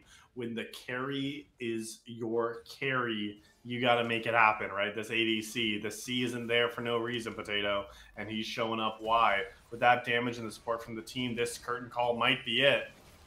Yep, a flash engage from Blitzcrank, not quite going to hold the Enchanted Crystal Arrow going back on, but there's 4 members piling onto Cypher Soul, and Cypher Soul is going to just be a soul now, as they will see a gray screen headed into the base. Some further action looking on both sides in this mid lane, but it's going to be the Herald in the eyes of Martragon. They're getting started out here, maybe looking for a mid crack soon after. Yeah, and I mean, and that's the point of the game now we're at, Potato, right? It's like, yes, you're going to get the Herald now with 15 seconds right before the Dragon spawns. That's a perfect time to pick this up if you're SBU Purple. So having that Herald in their pocket is going to be so beneficial now. But now what can they be using here? Because they still only have one tower. Yes, they're on Soul Point, but the towers are 1-to-1, so the map is still pretty shut off. So we need to see, can Sheepan get the picks needed to be able to open up this map a little bit more, convert it into some dragons. But Shrisai is going to be the one who's getting in trouble now. But it feels like there's too many towers still on the map. Yeah, and I definitely would like to see SBU start opening up the map a little bit more, as Shen's still winning out in the side lane, just like in game 1, despite what the kills might say. It is Cassante just consistently taking the punishment here, just trying to run them down, as this Cassante actually getting very close to going down here. But yeah, I want to see the mid tower getting taken, I want to see this top tower getting taken, and here we have Enchanted Crystal Arrow getting flashed away from, as Pendadoge looks aggressive, flashing straight onto Vendor, forcing the flash out in response. And this might be the rest of the team fight, breaking out. Shrisai also flashing away from this Echo here. Saber is going to get taken down surely on the top side of Cypher, so also potentially getting picked here. Doesn't quite end up going down, but that's a flashes off of both of the carries of TDK, as this mid tower going to get taken down. Rift Herald still available for being dropped here. This could be the big push. Still 10 seconds, 15 seconds before the bot laners are back on the map. Martragon taking a lot of punishment from the dragon actually, and the Mundo spell shield saving him from that blitz hook there. While the rest of the members follow the push, looks like it will not. So just one mid tower for all that action, but still a little bit of progress being made in opening up the map here. You're absolutely right. It's inch by inch, row by row. You know, you got to get first tower to make the other ones go.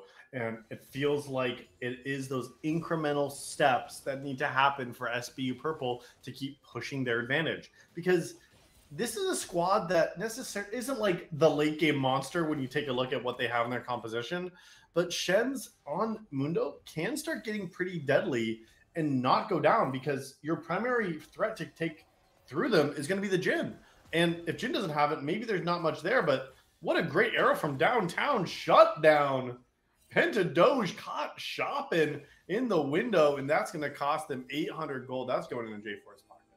Yeah, Saber channeling their inner prey there with the cross map Ash Arrow to cancel the base. Looks like the members of TDK are a little interested in the Baron here. May or may not actually start this up. It is at least mid tower going to be taken down off of the reset timers, and it looks like they are going to go for it. The rest of the members of the map a little bit zoned out here without Pentadoge available to threaten the primary carries. This might be the Baron turnaround for the game. It is Orianna and Mundo zoning away this Poppy, just making sure that the approach is not possible. And yeah, taking the blast cone away, that's going to be the free Baron picked up. Mundo here with the ultimate, a big shockwave, hits 3, and this could be the turnaround they're looking for. The Jhin not doing enough damage to this big frontliner, not the tank killer that they need. Still staying alive. Finally, they get their shut down, but here we go. The Orianna is rooted up. The Enchanted Crystal Arrow is going to miss. One is there, the 4-star, boom, there it is. 800 damage crit coming in straight onto the back of Shrisai. Maybe looking for a little bit more. Can they chase on the Vendor? Vendor wants it. There's the 4th shot again. Once again, gets the takedown. Triple kill now for the Jhin. Cypher so is going to look for the trade onto Martragon, is going to able to get it. Pentadoge on the chase, trying to find the J4,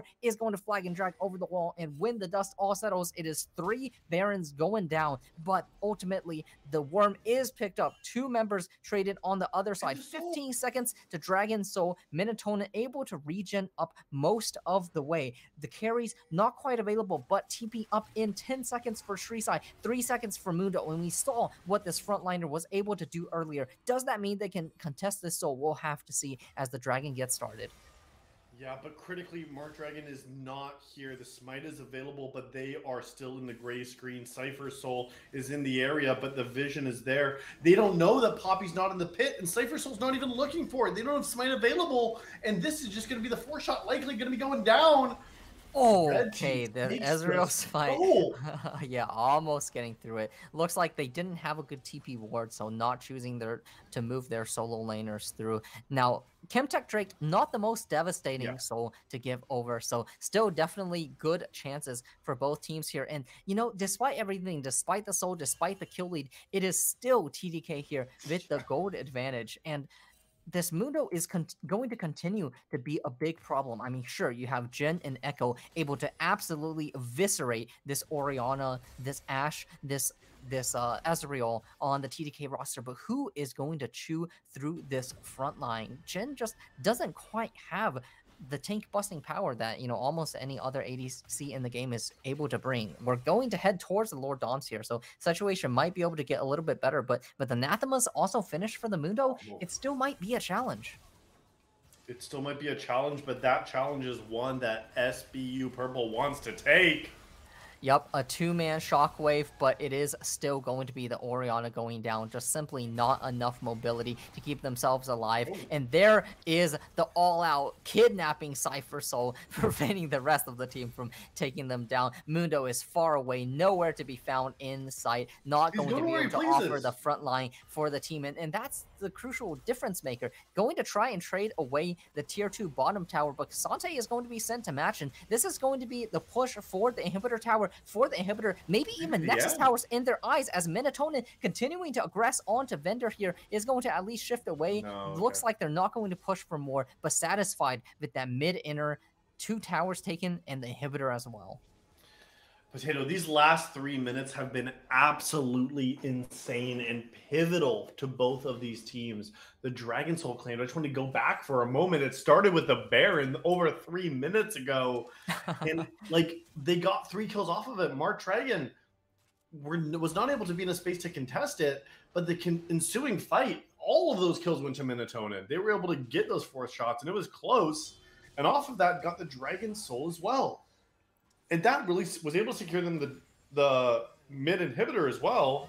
And Sheds has just been splitting and not been with the team at all. But when your team's not close, this might be more scary. But here's the Ashe ultimate now. Minnesota might be going down. Yeah, Enchanted Crystal Arrow lands, and that means Jin's in trouble. 4-shot move speed isn't enough. Looks like the Kimtech Drake's tenacity might actually be the difference maker here, as Saber gets taken off in the backside by Pentadoge, and now it's going to be 4 members piling onto Shen's. The rest of the team too far away to offer support, and this Mundo will go down. And I think this is absolutely crucial. If you are TDK, you must link up your team together. You have to have Mundo there with the team. You cannot side lane anymore. Have him be the front line. It's their only chance, because otherwise, you know, you're just going to have Curtain Call opening up anytime they see the other members on the map. And with Shurelia's Blitzcrank, with Echo sprinting in at a trillion move speed, how can you possibly run away if you're Orianna, if you're Ezreal, if you're Ashe? You can't. So you have to get the team together to have any chance of winning these fights. Yeah, that's exactly what I was going to say. You've named and talked about how strong Shen's is getting now. 3 items completed, the Anathemas as well. But, like, you need to be in range. Like you said, you're not a side lane Mundo at this point.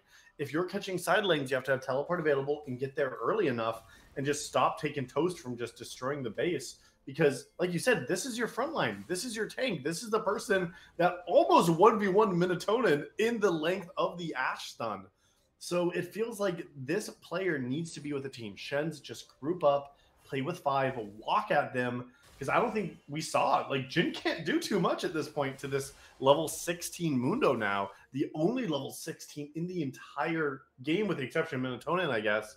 But the only 16 on their team. So, I mean, it feels like now group up is 5v5 at the Soul, and then get on Minatonin if you're a TDK. Because otherwise, this is going to be way more challenging to be able to fight this out. But Sheepin is looking for a pick, and they got one.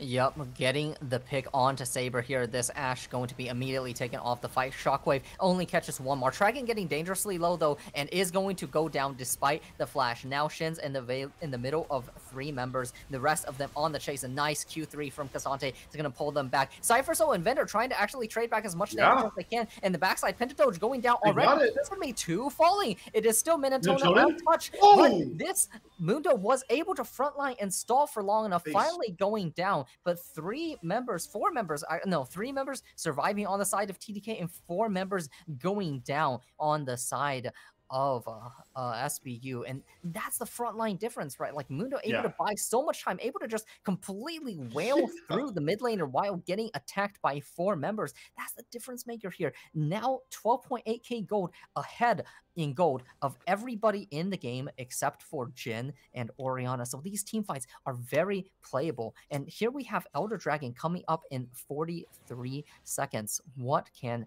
both of these teams do for this crucial final objective, perhaps, of the game? Yeah, I do expect this to be the final objective of the game. Elder is make or break for both these teams. I mean, Ezreal needs time to fire in fights to do the damage. Jin needs to be far enough away from this Mundo to do the damage. You're right that like Mundo soaked up so much damage, and that's fine if you die. As I'm looking at these abilities and these builds so far, Pentadoge does not have death cap yet. Shrisai does and has a completed Void Staff. Like, I would rather be going to this team fight as the 5v5 Wombo comp and just don't get picked by Blitz, because that mitigates so much pressure of this champion. But look at Sheepin already in this space looking for something. A 5v5, I'm favoring TDK, but we'll have to see right now because Sheepin's trying to get a pick. Yep, there's the move speed initially, but no pick to be found just yet. And also, no healing reduction anywhere on SBU's team. And, you know, I know it feels bad to buy, but into this Mundo where a single ultimate is going to give you that's a pick! health, but there's the Enchanted Crystal Arrow, and that's going to be Metatonin going down straight off the rip. 3-man Shockwave. That's going to be 1 falling, 2 falling, 3 falling, as Taken Toast is going to be taken back to their base. A triple kill for the Orianna, and now sprinting straight down, catching Taken Toast. Pentadoge is not going to be long for this world. The flag and drag flies true. Sure, you get a shutdown onto Vendor, and sure, Shrisai falls down, but the rest of TTK is not going to care. Over 20 seconds, 40 seconds on most of these members will mean the push is going to be going in towards the base. Saber getting picked on time and time throughout the game, but 2 crucial Enchanted Crystal Arrows is all that it's going to take to close things out. 7 seconds on Sheepin. The first Nexus Tower is going to fall. The second one soon to follow. The Nexus in their eyes, and yeah, looks like the respawn timers are not going to be long enough to make a difference. TDK takes this game too. Despite the Dragon Soul, despite seeming like you've been behind most of the game, they finally got those last 2 team fights that they needed and close out the game in a snap. And that is all that it took, Potato. One misstep, one overstep, 1 Ash arrow, 1 dead Jin, and the Nexus is yours. That was the difference maker. Elder be damned, you don't need it there, because in that fight, getting the pick onto that Jin, they're only their 3rd death of the game, but was absolutely instrumental in winning the team fight for TDK Blue. And that gets them that 2 wins here, but we still got a game number 3. Yep, and SBU definitely looking much, much more competitive in this second game. There is still the problem of the top lane. I mean, in both games, Ornn had a huge impact in game 1, and I would say Mundo probably actually the only reason they were able to have a chance in this game 2. So we'll have to see what they're able to cook up in game 3, but I'm liking the new looks from SBU. We'll see if they have enough to turn it around.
It is game number 3 in this 3-game set. And this is where I love having 3 blocks because last game was so entertaining. I'm glad that we're not finishing at that 2-0 because even though TDK is up 2-0 against SBU Purple still given a chance to try to make this a 2-1 total series.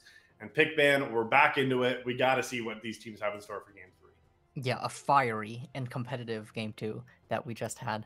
Unfortunately, not quite enough to take away the victory for SBU, but certainly looked much more possible than game 1. And maybe they scale with series life. Maybe this game 3 will be a big stopper, but we'll have to see what they bring us.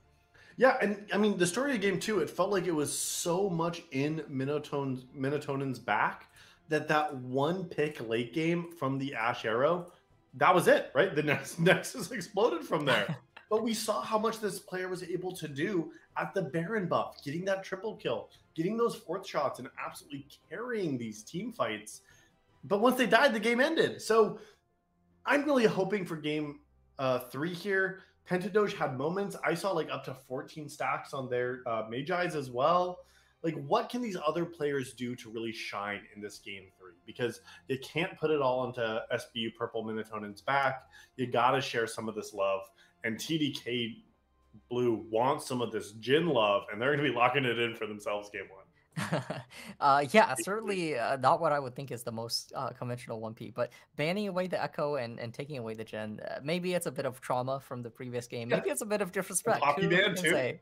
Oh yeah, that's true. Yeah, yep. So definitely forcing SBU onto a different roster this time around. I have to say, I'm personally not the biggest believer in a Jhin 1P because I think that SBU can just do exactly what TDK did to them last round and just draft Gargantua in frontline. And how do you kill them? But yeah, we'll see. We'll see what the players have. Oh yeah. It looks like dive is kind of like that's like could you go like Nautilus? Like let's just really go into it. This is less that. But... That's true. Yep. Definitely a little less that. And Renata also probably getting less value on Jhin than on most other ADCs. Yeah, because you're outranged, right? Is that kind of what you were thinking? Oh, okay, but all right, they heard us, baby. There's the Nautilus. Yep.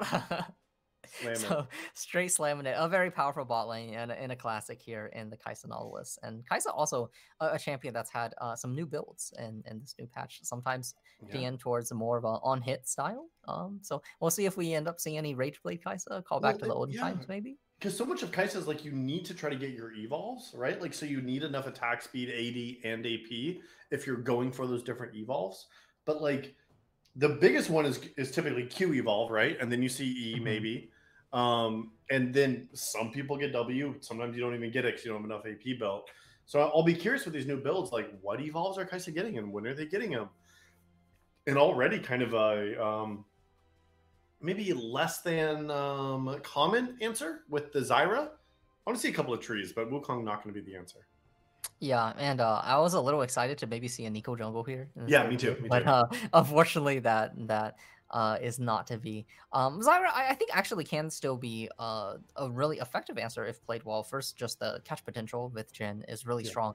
But and if played well. yeah. If you're super cracked, you just block every Nautilus hook. So, might see a bit of that coming in.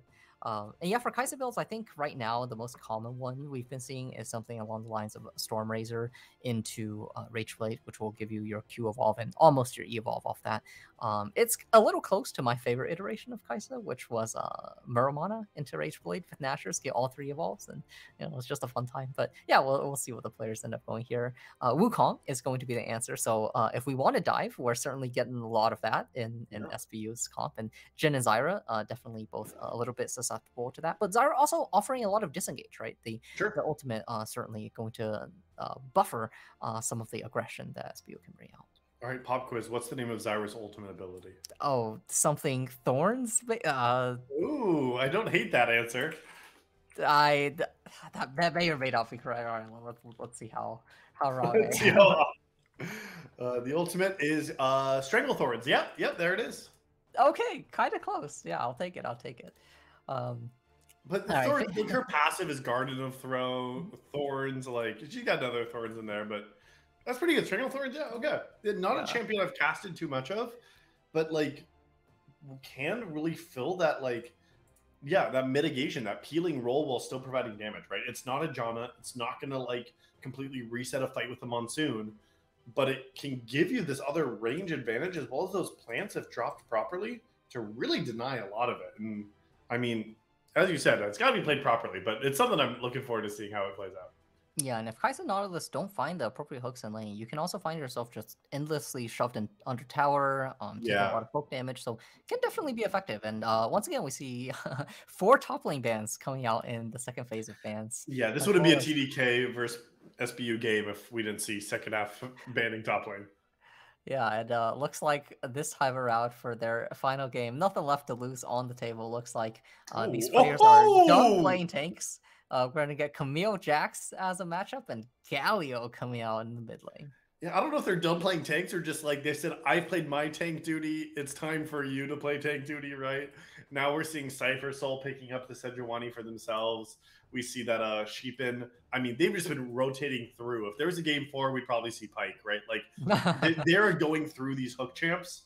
First game Thresh, next Blitz, now Nautilus. Like this is like a Ben special right now. That is a joke for only Potato, but you know, we're just we're pulling all the stops here. And oh my gosh, we got 4 melee champions in Kai'Sa on SBU's draft. Yeah, and all of these champions are people that can go forward very effectively. But I do think TDK has drafted a lot to blunt that, right? We have Yeah. Galio, Sejuani, Zyra. This is a lot of disruption. Even Camille can lock out, one of the people from offering too much potential of aggression from the rest of the team. So, definitely a different look from Sure. a lot of these teams than the compositions they've drafted before. But could definitely make for a lot of spicy action in this third game. Absolutely. Well, and you talked about like the pitfalls of B1ing Jin was like you can just pick people to run at you, and then what do, right? Like if you pick a meatball, if you do those kind of things. But like I don't necessarily see like a full tank from SBU. Do you think they have enough like just run at you and go to like be able to really punish this B1 pick? I think it really depends on how the rest of the team plays. I think if like Zyrus, Sejuani, Galio are able to execute on their roles really well, then it can be very difficult. But if we see something like TP flanks from the Jackson Aurelia or creative like clone into flash engages from the Wukong, I think it can certainly be very difficult for the Chen as well. So I think that's part of the fun of this composition is I feel like it's very execution based. Yeah. And it is like very melee. We see 2 range champions on TDK and 1 on SBU Purple. Like, as you said, this is like action packed. And I like some of these 4-5s. Like, TDK is pulling out some synergy here. Doesn't really matter as much about, like, you can get good matchups and stuff too. But, like, we saw it in game number 2, the J4 Oriana, that, like, never really came to fruition, it felt like. But, like, Camille Galio is basically the same idea. Camille can lock down a target. That target can't leave that ultimate. And then you have a Galio over the top, right? Like there's still these other concepts that I think they're building out well that feels, cohesively, holistically like a real composition, I guess you could say. And SBU with the triple melee top side and not having a Sejuani team, that feels a little bit strange to me. Yeah, and then the Camille Galio is one of those really power duos of ye olden days that I feel like we haven't seen in quite a while.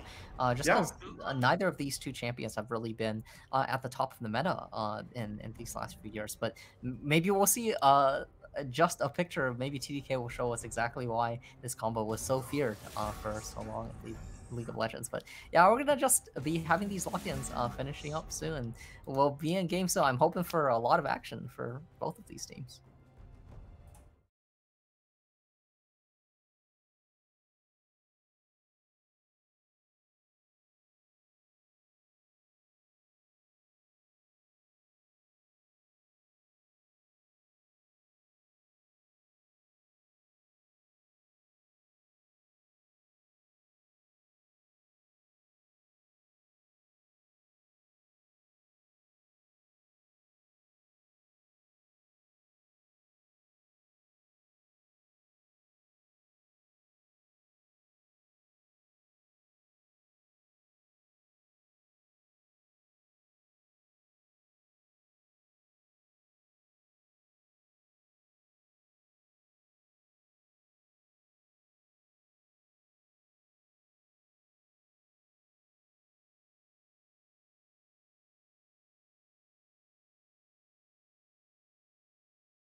Game 2 was such a banger that we had to bring you a game number 3, and already these teams stacking back up. It's game 2 all over again. And we got a 4-man Galioton and even a failed flash from Martragon, as it's just an absolute tragedy. Actually taking Toast getting one on the backside. Maybe it's less of a tragedy than I thought, as it's going to be one in the pocket of Jackson, one in the pocket of Camille. But you've got to imagine this Jax is going to be going down sooner rather than later. A flash from Saber is going to secure the kill for the Zyra, as both teams take the resets, and another extraordinarily explosive level 1 engagement. Yeah, and seems to be going in favor of our 2-0 squad that we've seen. It is TDK Knights still coming out ahead of that game.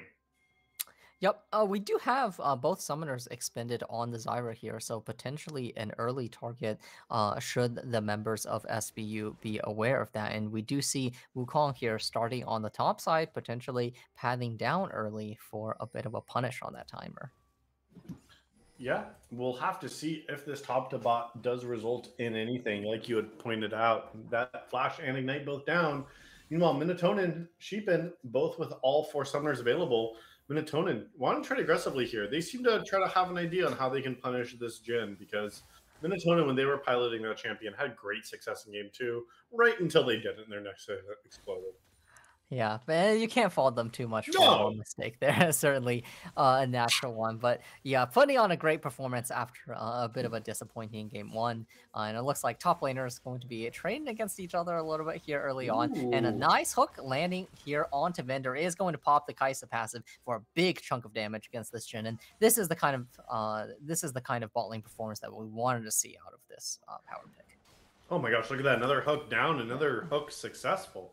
Yep, going on to Saber this time around, but guys are taking a decent amount of poke in response when the W is not available, unfortunately unable to pop that passive in time, and a bit of this poke coming out in response, so it's going to be whittling down the health bars of this Kai'Sa a little bit. Yeah, and I am liking to see just a little bit more skirmishing in the top lane. Feels like Shen's once again 3 for 3, getting the better of Taken Toast in the top lane. Up over 9, or up at 9 farm right now. Pretty impressive to see this performance from this top laner on tanks, on carries. Seems to be able to be playing top lane just a little bit more successfully tonight. Yeah, we'll have to see if Toast is able to bring it back later on in the game, but both of these top lane champions definitely having a lot of carry potential. As we see Cypher Soul starting to path on up, is potentially looking for a gank here. No flash for this Jax was expended in that level 1 engagement, so might just be going down here. There's the stun coming out, and there is the whip from Sejuani. Cypher Soul gonna take down this Jax here for the unofficial first blood? Question mark. Yeah, it feels like the real first blood. Granted, they're not going to be given the call out for it, but you're exactly right. And then, Wukong has made their way down. They were able to take 5 of those 6 camps out, just like we were kind of expecting. But with this lane state, I think if you're on the side of SBU, you're pretty happy with where this lane is sitting right now. And Vendor and Saber, not much to do except maybe channel a recall and try to get a little bit of the back off, because they know they're in a little bit of murky water here in the bottom. Yeah, and not the most preferable base timing for them either. So Kai'Sa is just going to be perfectly happy to do with this wave whatever they please. Just like Mundo, but he's not in this game. That's true. That's true. He certainly got to walk a lot of places that previous game, though. Yeah, but Crash and Wave and maybe a little bit of a better timer now. 1,000 gold that Kai'Sa is going to be having to spend here on this reset. And, Dragon, 30 seconds till that spawns here. But looks like Cypher Soul really being the one on the map early on. Yeah, getting that top lane gank and getting this mid lane one as well. Taking up a few tower shots is this Sejuani here. Ultimately unable to find the kill, and fortunately for Pentadoge, not having to expend that flash. We'll see if they're able to pick up this crashing wave or not. Maybe going to just TP back for it. But some nice looks coming out from Cypher Soul in this game 3. Yeah, it's been really nice to be able to see what Cypher Soul is able to do on the map. They came in just here in the last game after getting... they weren't available for game 1, so having a sub for themselves have also performed very well. And so now, Cypher Soul starting to show a little bit of their chops here on the Sejuani, a champion that has lost a little bit of priority that we've seen previously. And taking Toast now down here in the bot lane. Pentadoge has flash, wants to go. Shrisai Yeah, getting that Flash flash is away. traded from the mid laners there, but Srisai taking a lot of punishment as it seems like SBU is looking aggressively into both quadrants of the Ooh. enemy jungle there. It is going to be a swing and a miss from Sheepan there on the hook, taking a lot of damage in response from these bot laners for it. Mortragon trying to do a little bit of clone baiting, is able to do so. Some nice footwork there, gets them out of a potentially spicy situation. I feel like you only get one of those until the enemy starts to catch on that you might be baiting, and then you start smacking the clone every time, you know? But we'll have to see if that's the case. But nice little S move there. And I mean, you talked about the Zyra, if played correctly, and Saber's waifu seems to be doing pretty well here. And on another immobile damage dealing champion, Ashe might not have been their biggest forte, but yeah, seem to be piloting the Zyra pretty well. Yep, able to get that push, and that's what you expect. You know, Sheepan with that missed hook earlier is just going to be punished a lot for that, losing most of their health, and with it, a lot of the engage potential. Once the push starts going out in this lane, it can be really hard to engage into the Zyra plants, the seedlings. There's a lot of counter tools here, as both junglers also going to find each other here in a bit of a scuffle here. Bot laners trying to move, but getting caught out a little bit maybe is Sheepan. They're getting traded, dying to a vendor. Oh my gosh. Minotona flashing to find the trade onto Saber, but is unable to do so, and now is just forced to channel recall in the bush. A hopeless situation for that Kaisa, as looks like Jhin is going to once again be winning this bot lane. Yeah, flash and ignite used from Minotona, and maybe a little bit of tilt going on there. Sheep and again too low. You talked about getting chunked out, but then still was looking for something. And Martragan tried to come back to help out the play, but Cypher Soul just got the solo kill in the jungle too. Yeah, and you know, I think the instinct to try and help your teammates whenever they're stuck in hard situations is one that's very hard to overcome, but unfortunately just did not have Prio in the bot lane. But you know what we do have here is Taken Toast turning around the narrative as they find the solo kill on that level 6 window against Shins. Taking Toast said, I'm taking none of that roast. I'm going to take a solo kill and a plate to go with. That is certainly what they are saying in this very moment. I can imagine the Discord call already. And is also going to take a nice tower plate there, so forcing out the TP coming back. But Cyphersoul once again revisiting this mid lane. This time around, Pinadoge does not have the flash, was expended earlier, so Shrisai going to happily pick that one up, getting in the first of the mid lane kills in their pocket. And now this dragon's available, and so are these level 6s. Shrisai with the ultimate available. They want to take the fight. Hook goes in. Oh, yep, but Galio left! Yeah, level 6 on Vendor, and there is the current call coming on out. Yep, Saber just simply needs to auto once. Hits the level 6 on Zyra as well. There's the 4th shot straight into the back of Sheepan. A little bit of an engage there on a level disadvantage timer, unfortunately. Another 2 kills going over to the TDK bot lane. So was Jhin broken, or? You know, I might have to say some of these engages were not the most optimal ones to take. But certainly Vendor and Saber playing this matchup pretty well. Yep, you're absolutely right. And I mean, another very large advantage seeming to be going for the Stormrazor after this reset on the Dragon.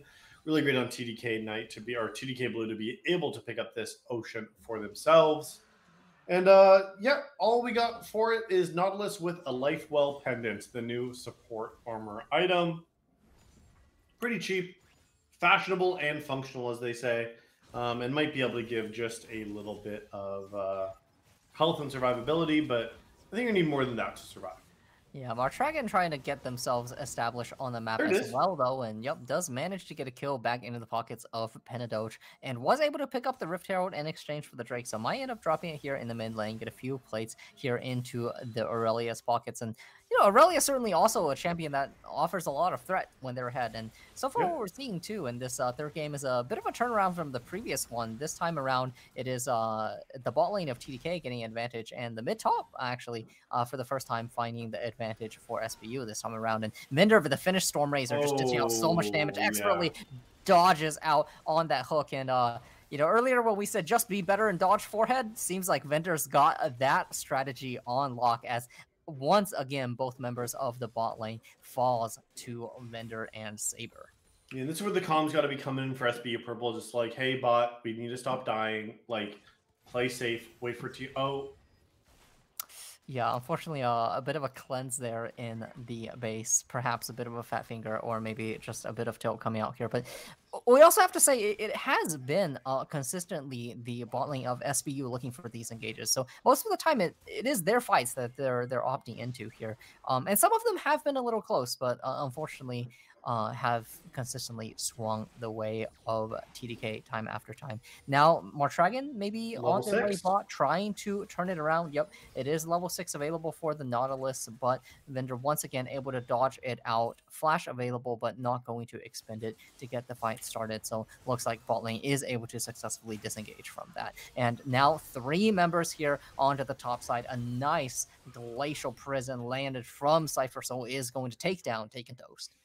Now we have to see if the bot lane will be able to make a response. Smart Dragon trying to dive on this crash here. Level 6s are available. Yeah, Stranglethorns is also available, though, and there it goes. It is going to be Wukong taking down the tower. Vendor, one more hit is going to go down, but it's Sheepin that collects the shutdown, and Minotona is going to die on the backside of the tower as well. We do have Pentadoge making their way on down to find Saber as well, but Saber is going to be happy to just go down to the tower and give one away to Nautilus once again, or maybe actually not even necessary as they just waltz straight through the enemy tower and get a base channel off. So despite 2 members moving in, it's going to be plates going over to TDK and kills going over to them as well. Yeah, and like you mentioned, not the person you want to be getting that bonus bounty onto. Vendor did fall, but that extra 400 gold went to Nautilus. Nautilus, the person you want to be picking that shutdown up. But it does mean that they have the Even Shroud now completed. If we take a look across the board, what item completed now on every single member. I guess Sejuani will have theirs in just a moment, but double Bork, you have a Story Razor as well, but if we take a look at this bot lane across the board, it's nearly 2,000 gold separating both of these carries. Yeah, and it's manifesting there in the BF sword and in the cloth armor. But here's Pentadoge. You know, you might be really ahead as a bot laner, but you try to fight a solo laner, and you're going to be losing every time. And Pentadoge is happy to illustrate exactly why that's the case. Gets the takedown on Jhin here, and also finding a bit of engagement here onto the mid lane as well. Ultimately available for Kai'Sa, but wisely not going to tower dive. That one, Shrisai forced the back off, and, you know, some nice trades back being found by SBU here. Yeah, and still looking for opportunities. I think it was really wise to move Pentadoge down. Granted, plates are not even down yet, but oh, look at this top lane fight! Yeah, Toast looking for their opportunity, but unfortunately, one auto is going to make all the difference there as the Jacks seem to have the advantage early on, but Shins with a big Q2 on Camille, and the Ignite was going to be able to find the finish, and now there's the taunt under tower. Shrisai getting it. Cyclone expended. Is that enough to find the trade? Yes, it is. Mara Dragon getting Shrisai off in response as Shins is going to be wailing away on those top plates. Do you think if Shrisai played Wukong, that'd be a Shrisai clone? Yeah, I guess you could call it that. And, you know, with the way that these mid lane performances have gone recently, I wouldn't be too surprised if they could pocket a mid Wukong and kind of do well on that pick as well. Or maybe if Shrisai could clone himself, you know, that could be. Oh, that's true. Yeah, there's many cloned opportunities here in our Llama Pump facility, I've got to say. But the really one who's selling all of the damage in this fight is going to be Vendor. You know, that's really the guy that, once again, this Jhin having a really great performance here in this third game. I mean, maybe it's the champ now, Potato. I'm certain to believe. Yeah, well, I mean, we'll have to see. You know, we still do have a lot of dive available from the members of SBU, so, you know, they could end up getting on the Jhin. We do have 2 kills already, and one of them was a solo kill as well. And this time, though, Dragon is spawning. Both summoners available for the ADC, so it looks like the call is just going to be to give the objective a bit of an engage here onto the mid lane, but they're going to have a lot of friends coming in soon. So Shrisai able to get the 2-man taunt. Cypher so coming in for the engage, but here comes the teleport. Here comes 4 members potentially going onto the Dragon. Is able to find another shutdown onto Pentadoge. 3-1 now on this Aurelia, and very strong. Actually, almost the richest person in the game. Only Shins here with all the tower plates taken on the top lane and going to be finding themselves with more gold. But You know, we did have Taken Toast with that solo kill earlier, but with the response by Shins and the full tower take, it is now Camille 2 levels up much stronger here Oh, in the top lane. Toast, and wanting to look for those, Camille ulti is available, and here comes the Galio ulti in response. There's the combo we were looking for. Here comes the heroic entrance, and it's a heroic entrance indeed, as the Cyclone is going to be invested. A nice shutdown going over to Kaisa, though, as numbers advantage rears its head once again. SBU able to find another pick. Will they look for more onto Tree side? Looks like the Galio is going to be out, but a nice couple pickups here on some top lane aggression. yeah. As much as this bot lane did not go the way of SBU Purple in their early game like they had wanted, I mean, there is quite the alternative performance here from this Irelia. Yeah, but this time around, it's TDK moving their members over. Martragon trying to get away with a Rift Herald to take, but Shrisai and Cypher Soul are having none of it, going to easily run down Sheep in there. Martragon forced to clone out over the wall, and that's going to be second Herald going over to TDK. And having those two early dragons, now having this Rift Herald as well. Yes, plates have fallen, but still having Shelly in your back pocket is still such a valor. Surely now, I guess, that second Herald will still be very great and break down some towers, because they only have 2 to their name and are still waiting to crack down the mid tower themselves. Yeah, the Wukong clone there actually at least absorbing the Zyra, right? So a bit of a free summoner taken away there. But it is going to be the mid tower under pressure, and I would expect that soon TDK is going to start assembling their team with the Herald available, with their lane advantages available, just starting to pressure these towers all across the map. So now we have to see 3 minutes before the next dragon. This is typically the turning point where you have to see, is this going to be the place where you make your stand if you were on SBU Purple, or do you wait for another 5 minutes and try to play the soul? Because it feels like Minatonin not at a point where they can be able to fight yet, and has to use a cleanse already, and already down to a quarter health. A Pentadoge might look for something, but misses the stun. Yeah, but the sun missing is going to be really hard. Going down really low to Shins here is going to invest a lot of ultimates to take down Shins. Is able to successfully do so, but unfortunately, Sheepin once again collecting the kill. 2 and 6 on this Nautilus now. 3 members here looking, 4 members actually looking potentially to siege against the mid lane. Maybe Taken Toast is going to find some free time in the top lane for themselves. Martragon getting a little frisky on the sidelines, but no engage to be had. But still, like, I'm still looking toward this dragon now. 2 items now completed. Pentadoge, you know, this is a very alternative build. Not typically what you've seen, but going for the Jack Show second is very much a defensive option. But when you got to be the one to frontline here with Jackson Wukong, it does make quite a bit of sense to be able to try to sustain through being on the front line objective here. But Minatonin really needs a second item because Vendor already has theirs with an IE available. Yeah, and that IE is just such a huge spike, and it's going to be Minatonin getting caught by that Gen Root again. 1, 2, 3, 4 takes down the bot lane, and that's going to be the mid tower fallen as well. Yeah, I'm not declaring a thumb war, but I'm declaring that TDK is at a massive advantage. 7,000 gold now, 18 minutes into this game. They won game 1 pretty convincingly. Game 2 was barely theirs, but they were able to steal it with a robbery. And now game 3 might be anything but theirs, but Vendor now is in trouble. Yep, Pentadoge forced to flash and dance their way out. Vendor barely taking a third of their life points from the Aurelia gauge. A big difference compared to the picture earlier. And that's the difference you can find with the support and the zoning tools coming in from the rest of their team. And yeah, we have Soul Point coming up in 40 seconds. And does it look like a possible contest for you? Yeah, no, I don't think so. Like, as I take a look across the board, yes, you have 2 items for Irelia, but that's really the only member of the team that has enough strength to fight this. Already, Saber's waifu with 2 items themselves. They have 2 items on Shen's if they teleport down to this fight, but they're already walking down and in the area, so it feels so hard to fight this if you are on the side of SBU. Yeah, and it looks like SBU might be on the receiving end of the beating, actually, as Minatonin gets stunned and taken down. Sheepin soon to follow there. Just needs 1 more hit, and it is going to be Jen securing it. It is Wukong trying to play Disruption here. Pentadoge trying to get in on the back line, but there is simply not enough damage, not enough tankiness, not enough of anything for the SBU squad, as the wallet diff here is just simply too much. They have the numbers, they have the money, and they have the push down the mid lane. Yep, and it looks like they will be backing off here. Already members going over to the Dragon, but I mean, when we see nearly 9,000 gold at 20 minutes, we're at that 500 gold mark. Shen's just diving the tower and does not care traded back gratefully. I mean, the 1-for-1 is worth it, but Shen's just trying to flex their muscles a little bit on this Camille. Yeah, that Camille Q2 damage is a little bit Oh, disgusting, and Saber doing their best Heimerdinger cosplay as the ultimate Zyra plants are going to be starting up this Baron. It looks like TDK do not want to take their feet off the pedal whatsoever, as Jin is being assigned to solo take the Drake on the bot side, actually is going to successfully do that. yeah, so the Dragon's gone. The Baron goes down too.